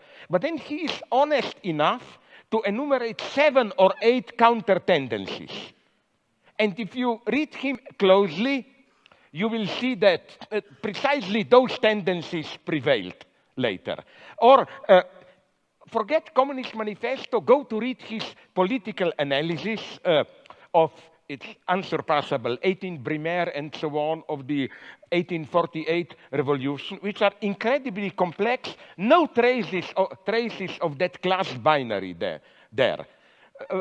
Marx deals with middle classes with crucial, lumpen proletariat with the ambiguous role of intellectuals and so on and so on. But basically, what I was pleading for, and I like to put it in paradoxical term, was for a return from Marx back to Hegel.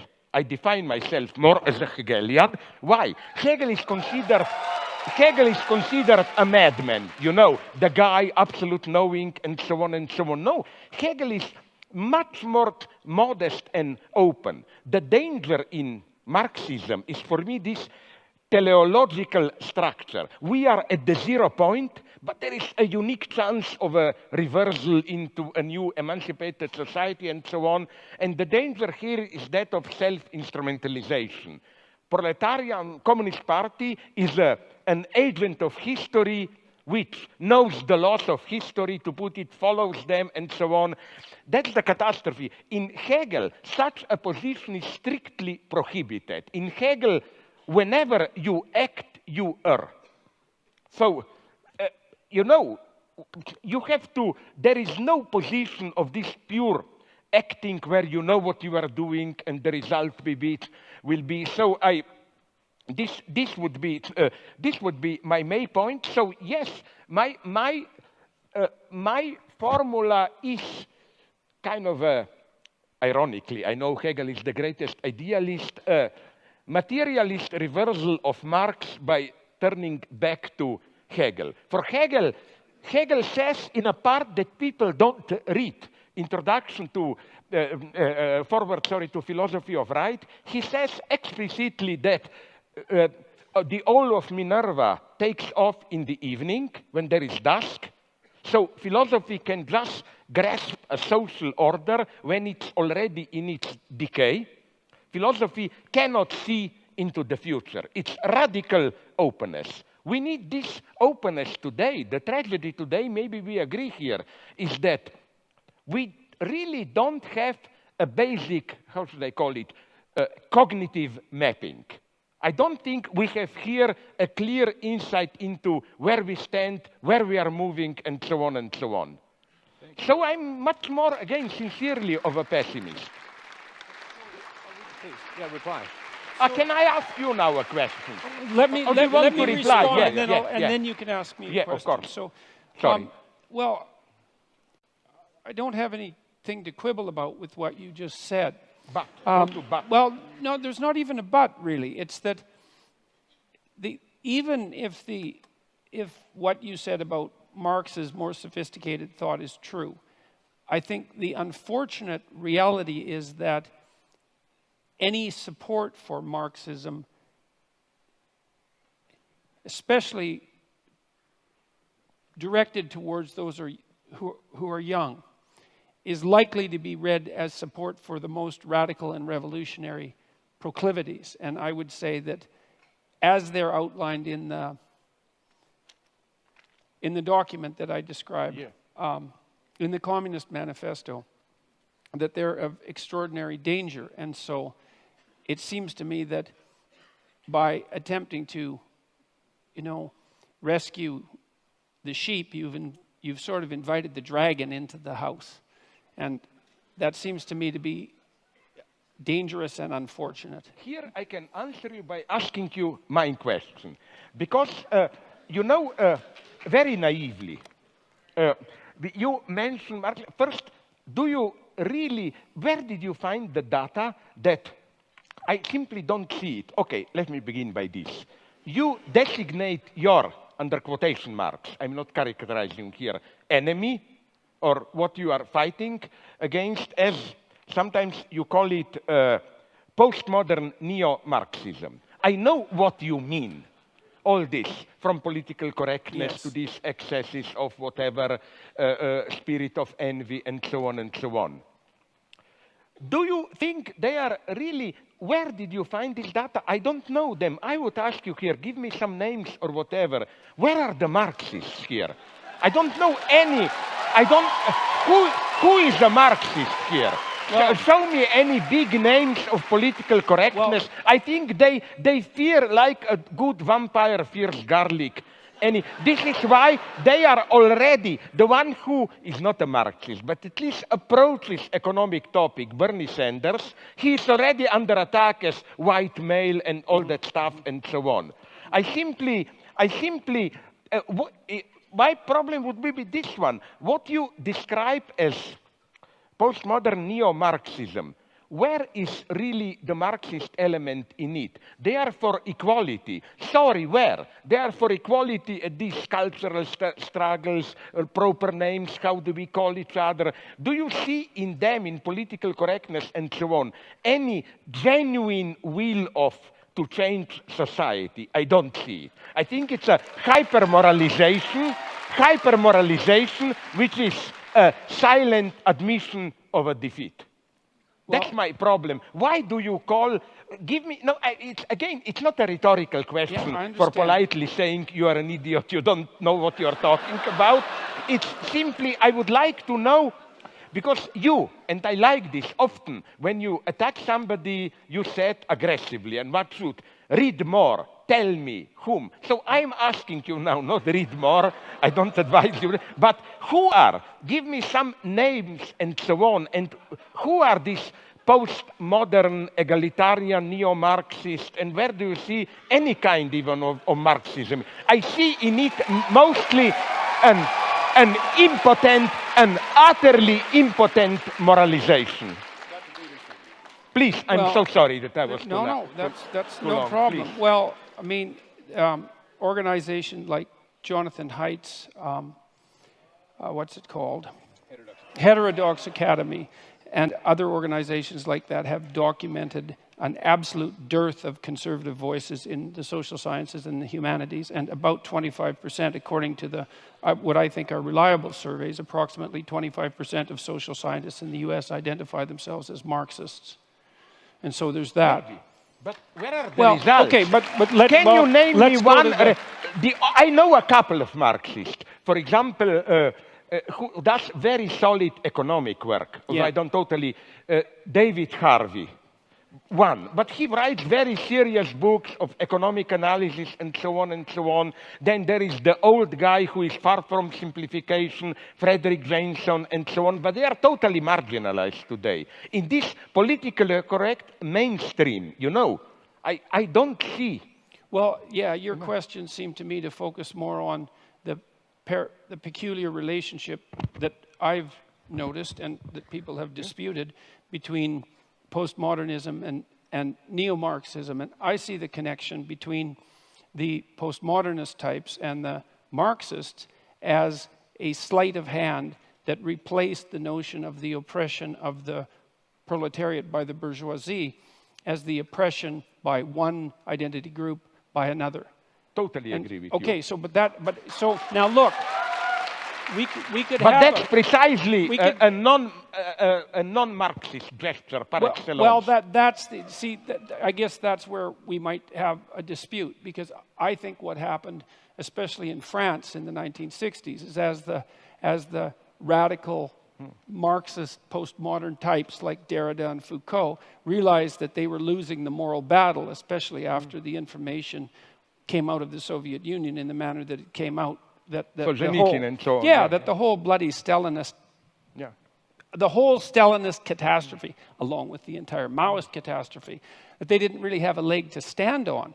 And instead of revising their notion that human history, and this is a Marxist notion, should be regarded as the eternal class struggle between the economically deprived and the oppressors, they just recast it and said, well, it's not based on economics, it's based on identity, but it's still fundamentally oppressor against oppressed.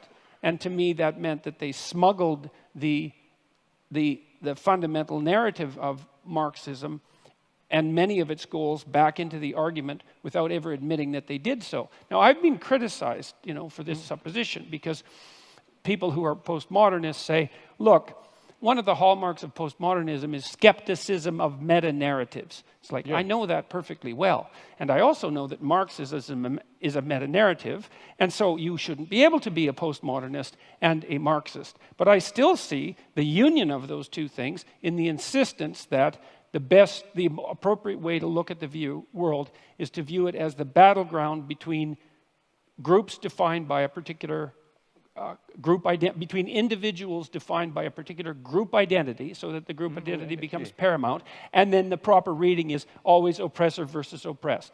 With a secondary insistence that's very similar to Marx's insistence upon the moral superiority of the proletariat, that the oppressors are by definition, because they're oppressed, morally superior. And there's the call for perhaps not revolutionary change, although that comes up above, but change in the structure so that oppression disappears, so that a certain form of equality comes about. Now, you argued that Marx wasn't a believer in equality of outcome, and I'm not so sure about that, because his notion of the eventual utopia that would constitute genuine communism was a place where all class divisions were eradicated. But and so there's hierarchies. Well, there's at least an implication that the most important of the hierarchies had disappeared. And so maybe he had enough sophistication to talk about other forms of hierarchies. But if that's the case, then I can't imagine why he thought that the utopia that would emerge as a consequence of the elimination of economic hierarchies would be a utopia. Because if there were other forms of hierarchies that still existed, people would be just as contentious about them as they are now. Like we have hierarchies of attractiveness, for example, that have nothing to do with economics or very little to do with economics, and there's no shortage of contention around that or any other form of ability. And so that's why I associate the social justice types who are basically postmodernist with they're postmodernist with Marxism. It's the insistence that you view the world through the narrative of oppressed versus oppressor. And I think it's a catastrophe.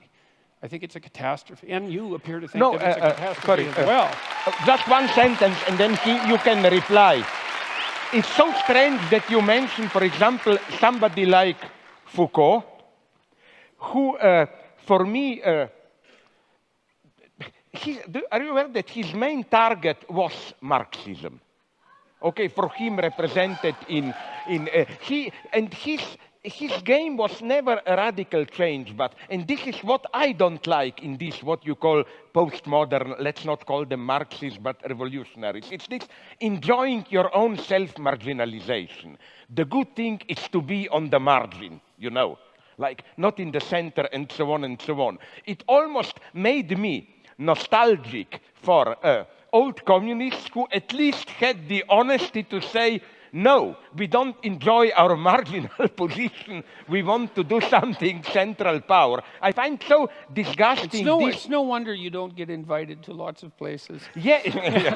No, you know, Foucault for me embodies this logic of revolution, and by revolution he meant any social change, serious, bad, small resistances and so on, small marginal places of resistance and so on and so on. So, okay, but let's maybe drop it here if you want, but since you are replying my question, you should have the last word here. No, I'll stop with that. Let's move to the next. We'll get back to these topics, no doubt, as we move forward with the question. So I'm happy to let that particular issue stop. Did you already do your Stalinist manipulation and censored the questions and how? Because this program that he described to us through some screens, questions, and so on, I think it puts him to the one who decides which questions are, as Stalinist would have put in, are the real voice of the people. Yes, and so yes. on. Well, hopefully we can trust him. Let's move on from that. At heart this evening, we're talking about happiness. At least that's the frame of the debate that we have tonight. And you've both been, in your work and also tonight, very critical of happiness as mere hedonism, pleasure-seeking, or even simply as a feeling. What does true or deeper human happiness consist of, and how is it attained? I don't care. Well, I don't. First of all, there's something you said 5 minutes ago or so. I think you were still at the podium. That I agree with profoundly, which is that happiness is a side effect. It's not a thing in itself. It's something that comes upon you. It's like an act of grace in some sense. And my sense is I accept even the theological undertone of what you said. Okay, The category of grace can be used in a perfect atheist sense. It's one of the deepest categories. Yeah, well, I'm sorry. Okay, good. Well, I would think that we could find agreement about that partly because of your psychoanalytic background. You know perfectly well that we're subject to forces within us that aren't of our voluntary control. And certainly happiness is one of those, because you cannot will yourself to be happy. You might be able to will yourself to be unhappy, but you can't will yourself to be happy. There are certain preconditions that have to be met that are quite mysterious in order for you to be happy, and then it happens. And then maybe, if you're wise, you regard that as a minor incomprehensible miracle that somehow you happen to be in the right place at the right time. Now, I've made the case that the most effective means of pursuing the good life, which is not the same as pursuing happiness, is to adopt something like a stance of maximal responsibility towards the suffering and malevolence in the world. And I think that should be pursued primarily as an individual responsibility. It's not like I don't think that political and familial larger organizations are necessary, but in the final analysis, we each suffer alone in some fundamental sense. And we have our own malevolence to contend with in some fundamental sense. And the proper beginning of moral behavior, which is the proper beginning of the right way to act in the world, is to take responsibility for that. I think you do what you can to conceptualize the highest good that you can conceptualize. That's the first thing, to develop a vision of what might be. And it has to be a personalized vision as well as a universalized vision. And then you work diligently to ensure that your actions are in keeping with that. And you allow yourself on that pursuit to be informed by the knowledge of your ignorance and the necessity for acting and speaking in truth. And a fair bit of that, I believe, is derived, I think it's fair to say that that's derived from an underlying Judeo-Christian ethic, and I make no bones about the fact that I think of those stories metaphysically or philosophically or psychologically as fundamental to the proper functioning of our society insofar as it can function properly. And so it's not happiness, it's meaning. And meaning is to be found in the adoption of responsibility. And then I'll close with this. Responsibility is not only to do what you believe to be right. That's not, because that's duty. That's not enough. Yeah. That's sort of what the conservatives put forward as the ultimate virtue, which is duty.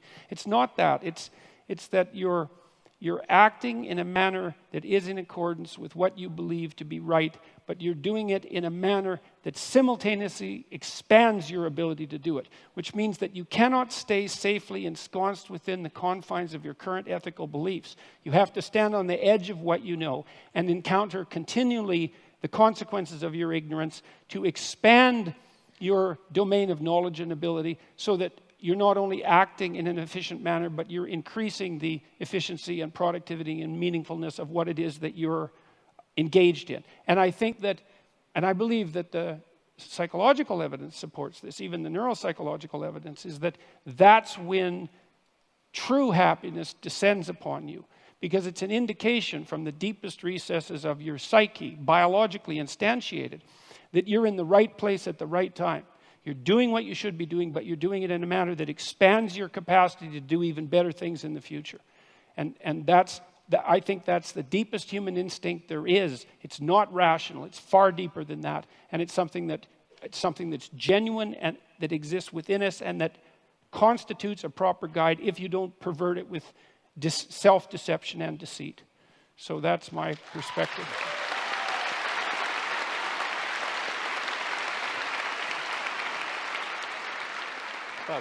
Yeah, okay.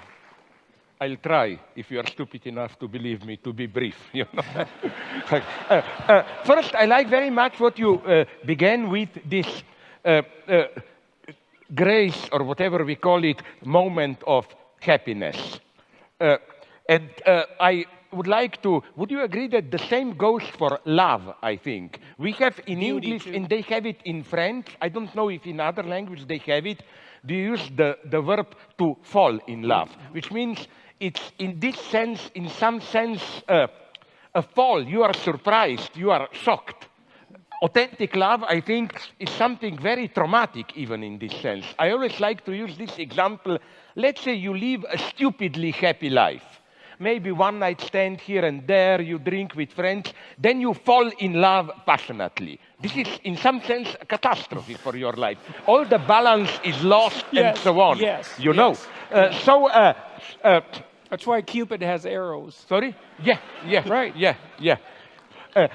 Absolutely. So, where I, second, surprisingly maybe for you, I agree with your point about Judeo-Christian legacy, for which I am very much attacked, Eurocentrist and so on and so on.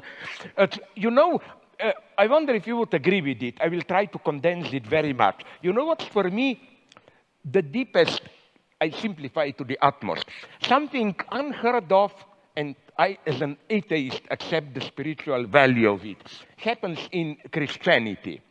In other religions, you have God up there, we fall from God, and then we try to climb back through spiritual discipline, whatever, training, good deeds, and so on and so on.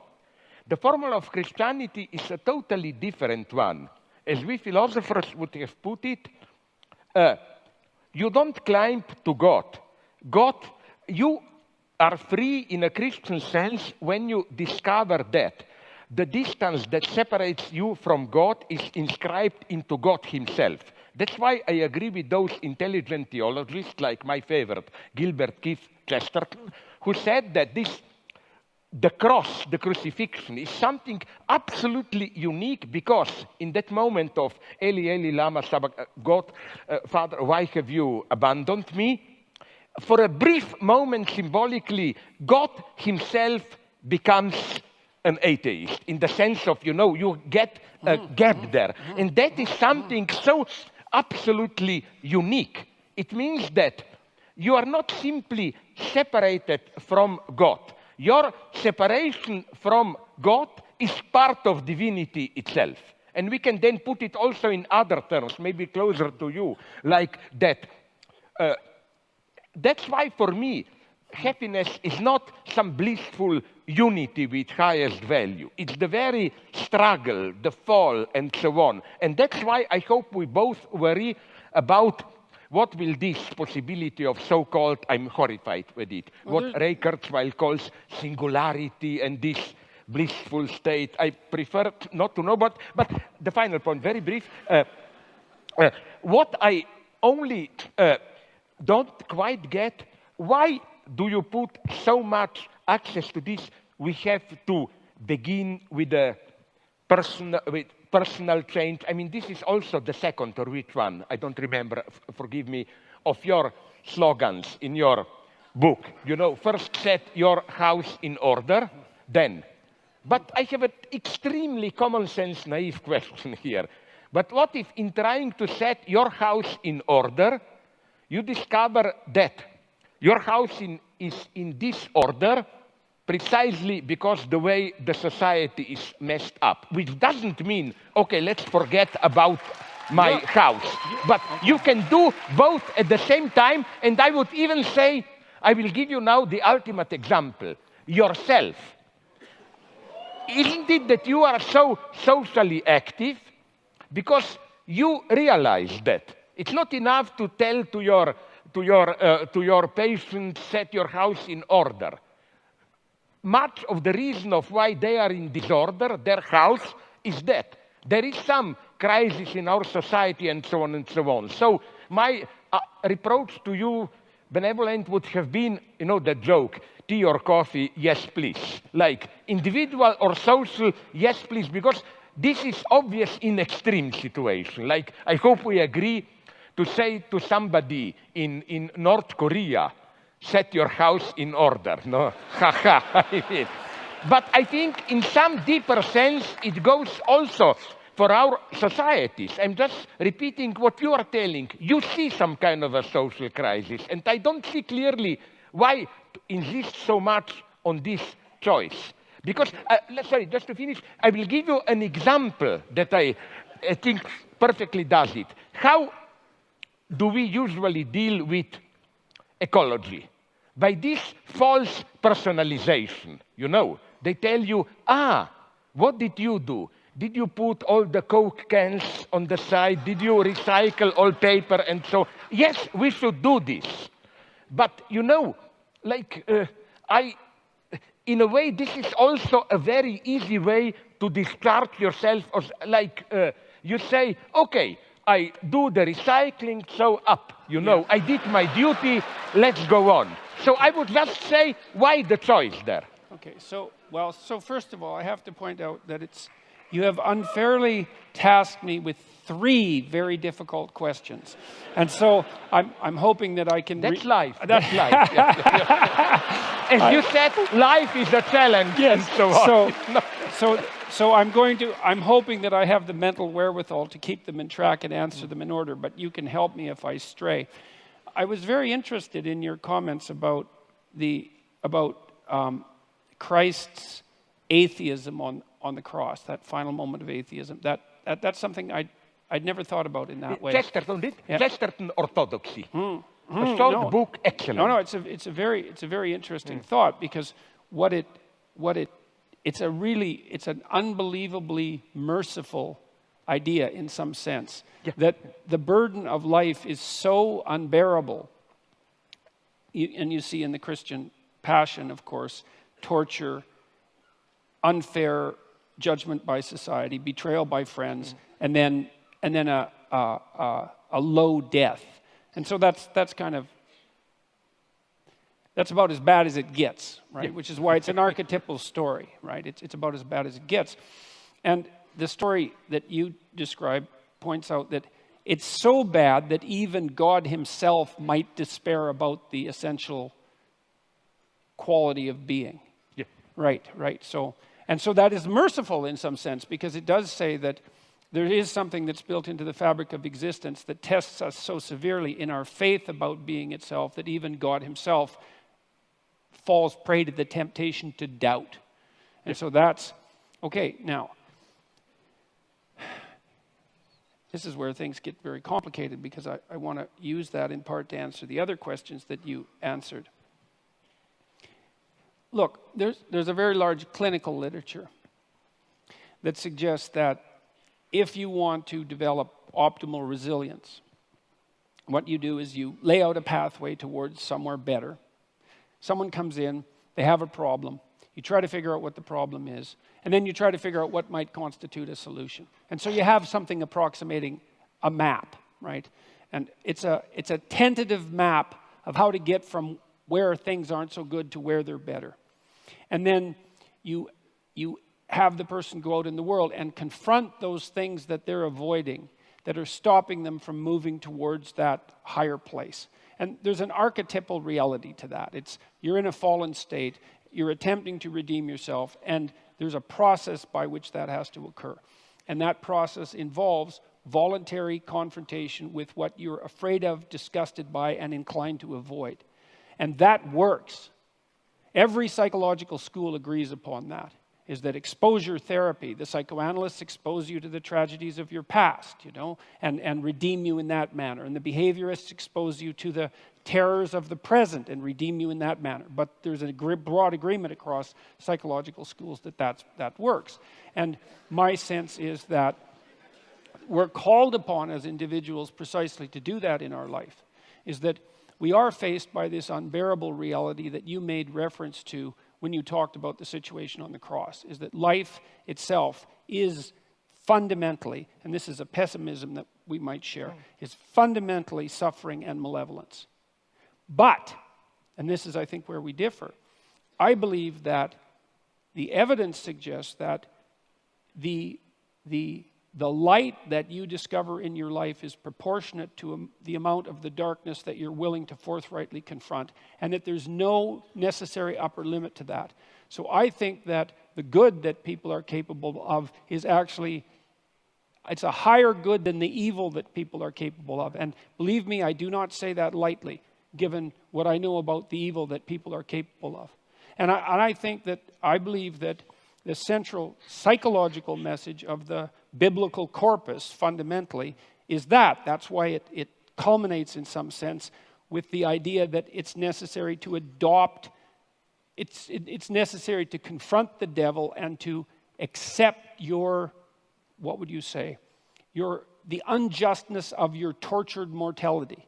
If you can do that, it's a challenge, as you just pointed out, that's sufficient to challenge even God himself, that you have the best chance of transcending it and living the kind of life that will set your house in order and everyone's house in order at the same time. And so I think that's even true in states like North Korea.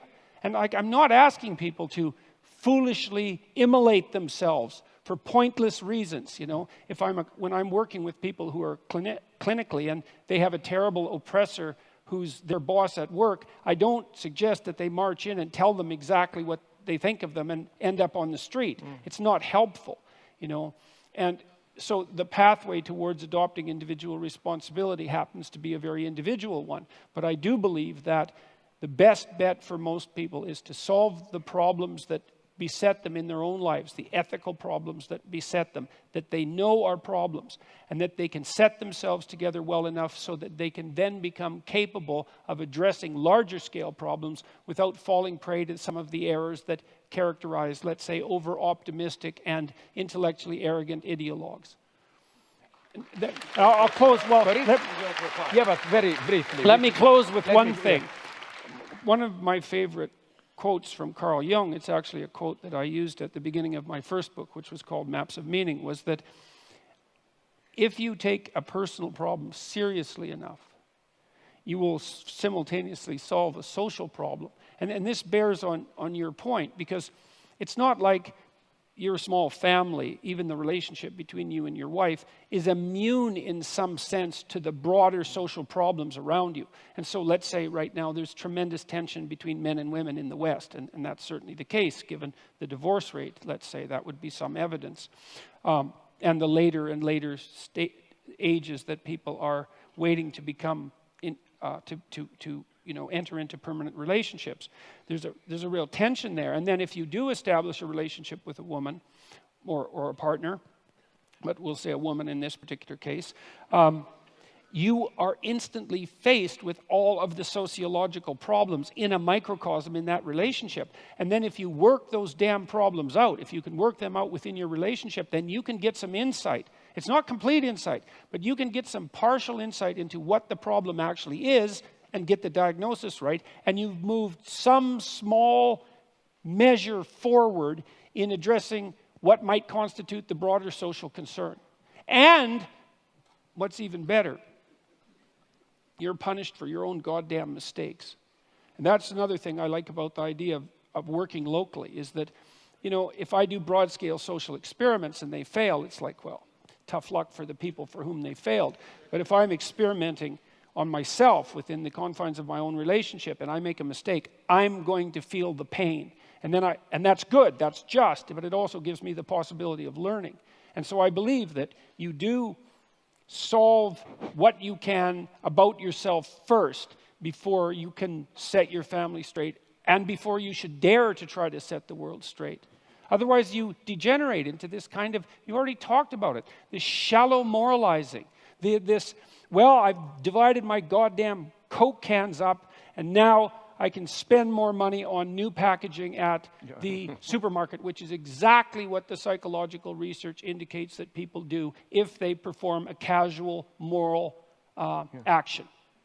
They immediately justify committing a less moral action because they've put themselves in a higher moral place. And you might, if you were a real pessimist, you'd say, well, that's why they performed the action to begin with. I think that's often true. That's associated with that shallow moralizing.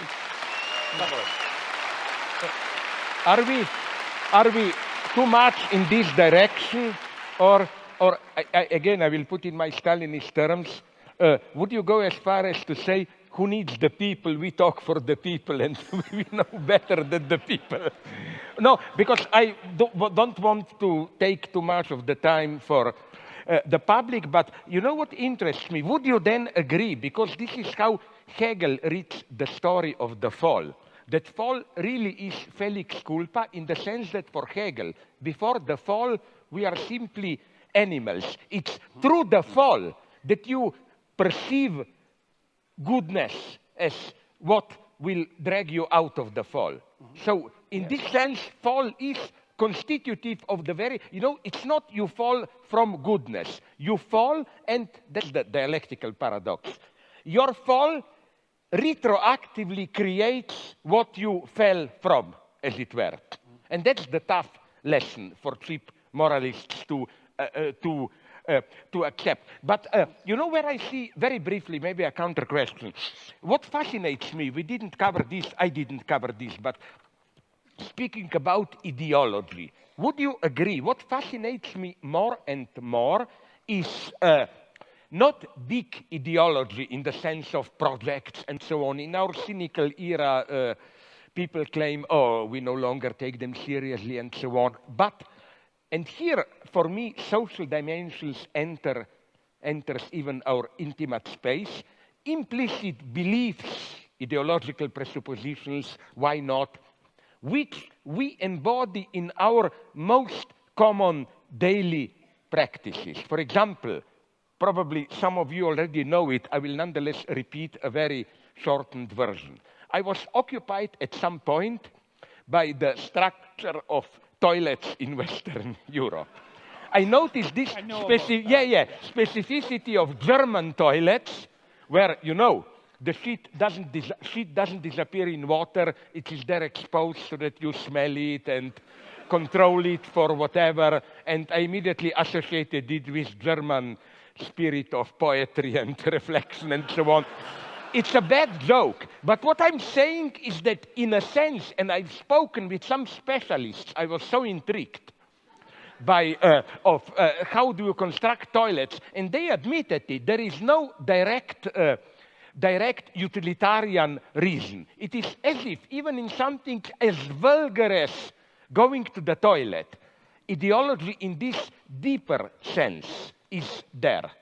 Another thing that at the same level, I repeat one of my old jokes, that fascinates me intensely is how it's not just as superficial psychoanalysts claim, we pretend to be moral to believe, but deeply we are cynical egotists. Quite often in today's times, we think that we are free, permissive, and so on, but secretly we are dominated by an entire pathological, or not even often pathological, structure of prohibitions and so on. So we may, and this is what interests me so much, precisely in today's time where, and this is how, would you agree, we would explain these simple facts, which may appear weird, that how apparently they tell us we live in permissive times. Take your pleasure, enjoy it. But at the same time, there is probably, so some clinicians are telling me, more frigidity and impotence than ever. Yes. That the lesson of psychoanalysis, I hope we agree, is not this vulgar one. You cannot perform sexually, you go to a psychiatrist, he teaches you how to get rid of authority and so on. It's a much more complex situation. And this is what interests me immensely. All this set of implicit beliefs, how you don't even know, but you know, I will repeat the story that half of you know and you, my favorite, that Niels Bohr anecdote. You know, he had a house outside Copenhagen, the quantum physics guy, and he had a horseshoe, a superstitious, above his door, yes? And then a friend asked him, but do you believe in it? Why do you have it there? And he said, of course not, I'm a scientist. Why then do you have it there? Because I was told it works. The idea is it prevents evil spirits to enter the house. It works even if you don't believe in it. Ne? That's ideology today. That's ideology today. It's fundamental. Okay,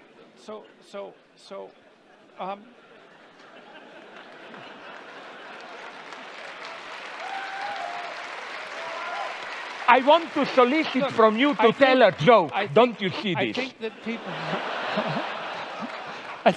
I think that people are possessed by ideas that aren't theirs. And their personalities that aren't theirs. And that's the great psychoanalytic insight. It's not ideas, it's personalities. It's way worse than ideas. And some of those personalities might be the ones that are associated with the idea that freedom is found in maximizing hedonistic moment-to-moment pleasure, or something like that, which sounds like freedom. Like for me, one of the things that I suggest to people is that they watch themselves as if they do not understand who they are or what they're ruled by. And then notice those times when they're where they should be. And that's back to our discussion about meaning rather than happiness. It's like you'll see there are times that in your life where you're somewhere or you've done something and all of a sudden you're together. You're where you should be. Your conscience is not disturbing you. You're not proud of what you did, because pride is the wrong term, but you understand deeply that you've done something that you should have done. You might not understand why. You might not even understand what it is. But the study of that can help elucidate the difference between what actually constitutes you, which is a very difficult thing to discover, and what constitutes the accretion that characterizes you because of the, well, let's say your intense proclivity for socialized mimicry. And so, you know, I don't mean you personally, but people are amalgams of everything they've seen and everything every person they've watched. Yes, and everything they've read. And to integrate that and to find the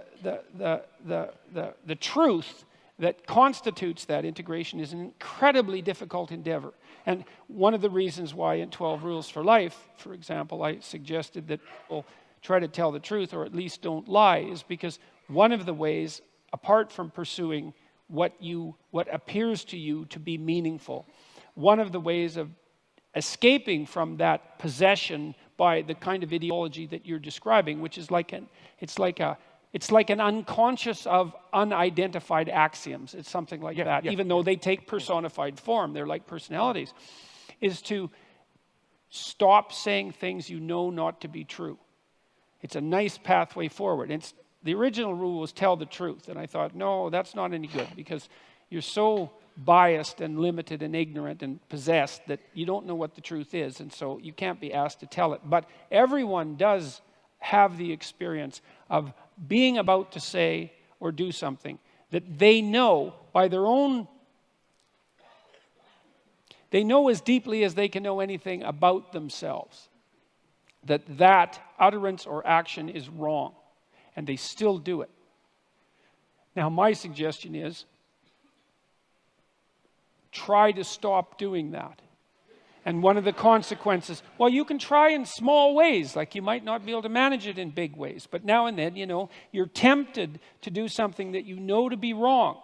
And you could not do it. And if you practice that, you get better and better at not doing it. And that means you lie less and you take the easy route out less and you pursue hedonic pleasures that cost you in the future less. You start to straighten yourself out. You take the beam out of your eye. That's essentially what you're doing. And over time, you have some modicum of hope that your vision will clear up and you'll be able to see the proper pathway forward. And that's part of the process of redemption.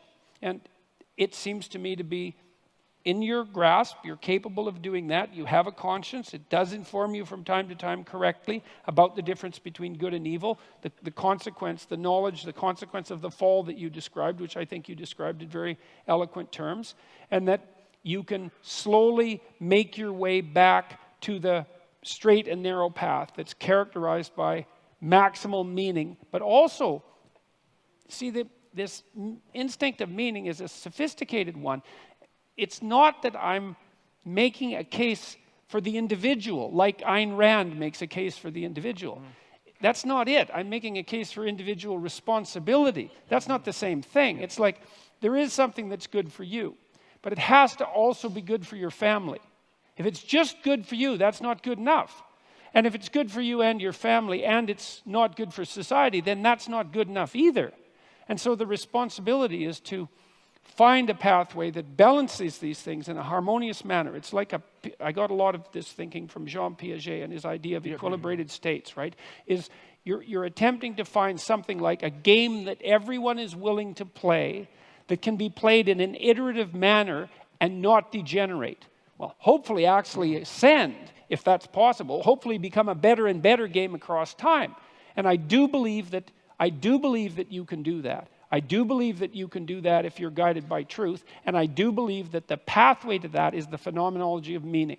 And then the secondary consequence of that is, if you do that, now and then you might be happy. And then you should be profoundly grateful, because happiness, as we already agreed upon, is something like a grace. Just what basically, sorry.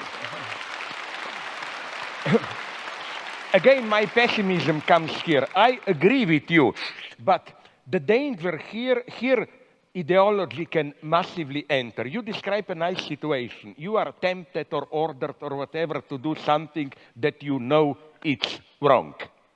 But so-called totalitarian ideologies step in at this point and try to present to you that the true greatness is to do what you individually think it's wrong for the higher cause. You know who says this wonderfully?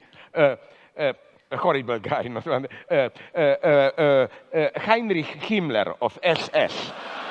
No, sorry, seriously. No, he knew the problem. Yes. German officers must do horrible things. Yes. Kill Jewish, and his solution was double. First, to let them know, as he put it somewhere, every idiot, okay, ordinary man can do something great, maybe. Not all sacrifice himself for his country. But his reply was, his point was, but it takes a truly great man to be ready to lose his soul and to do horrible things for his country. Yeah. And I read some good memoirs of relatively honest communists who broke down when they were sent to the countryside famine in early 30s.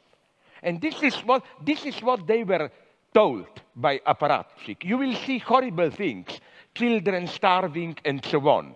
Remember, there is the higher cause, and your highest ethical duty is to overcome this small bourgeois sentimentality. So here I see the danger of, again, my pessimism, false meaning, which can massively cover this false narrative. Second thing, also the solution by, I wonder if you share this pessimism of mine, another one by Himmler. You know what was his sacred book I read? He all the time had a special leather-bound copy in his pocket, Bhagavad Gita. He said, his problem was this one. He puts it perfectly. Nazi officers have to do SS horrible things. How to enable them to do it without themselves becoming horrible beings? His solution was Oriental wisdom. To learn to act from distance, I am not really there, and this was the shock of my life. Based on this, do you know the book? I found a book, the guy then wrote many books, Brian Victoria, Zen at War. It's a shocking book, especially horrible for many so-called anti-Eurocentrists who claim our monotheism is guilty of everything, we need Oriental. Yeah, but that book is about the, apart from a couple of exceptions, the behavior of Zen Buddhist community in Japan in the 30s, early 40s. Not only they totally supported Japanese expansion into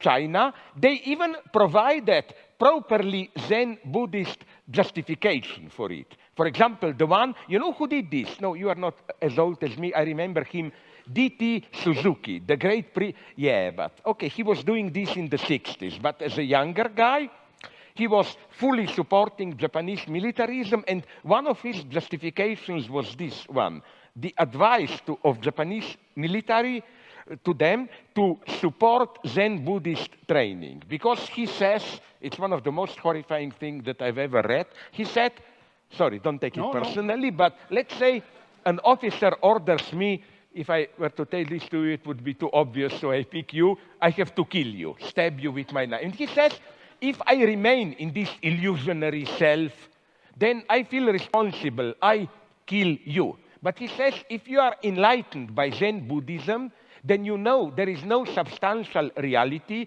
You become a neutral observer of your life, just a flow of phenomena, and you tell yourself, it's not that I am killing you, but in the cosmic dance of phenomena, my knife is floating and somehow your knife false. You know what I'm saying this? I'm not disputing some spiritual greatness of Zen Buddhism. I'm saying how even the most enlightened this spiritual experience can serve a terrible cause.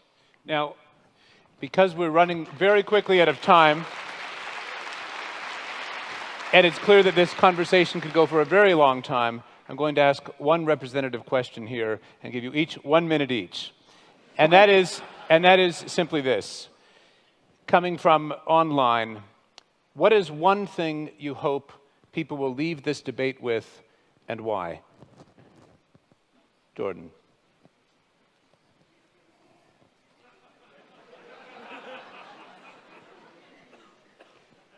I hope they leave this debate with a belief in the power of communication between people with different views. You know, that's...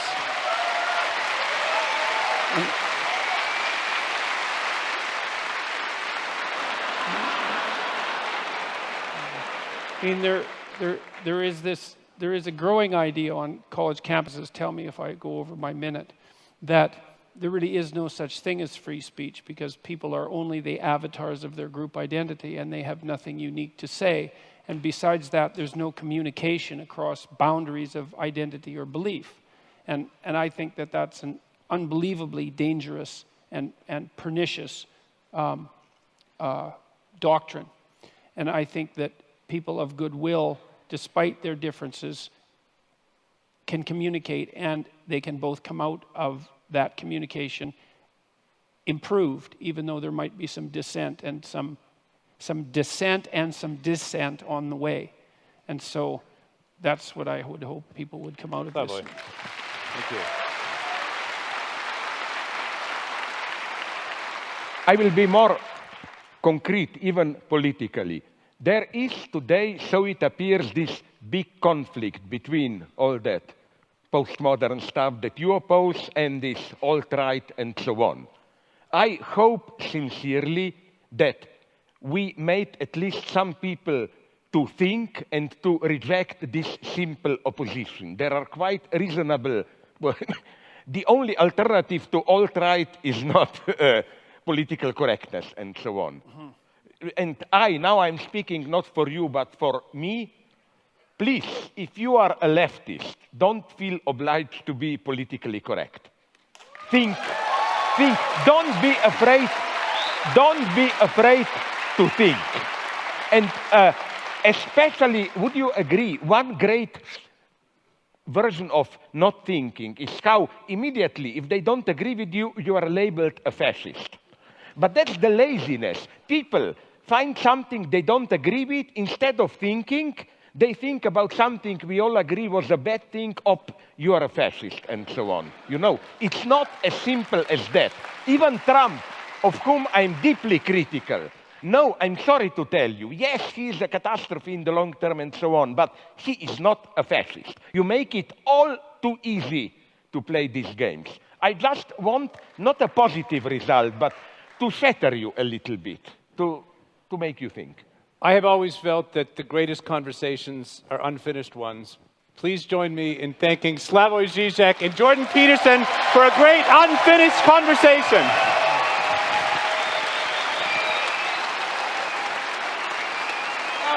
Hi. It's nice that we survived this, I mean, no. Thank you, Slavoj.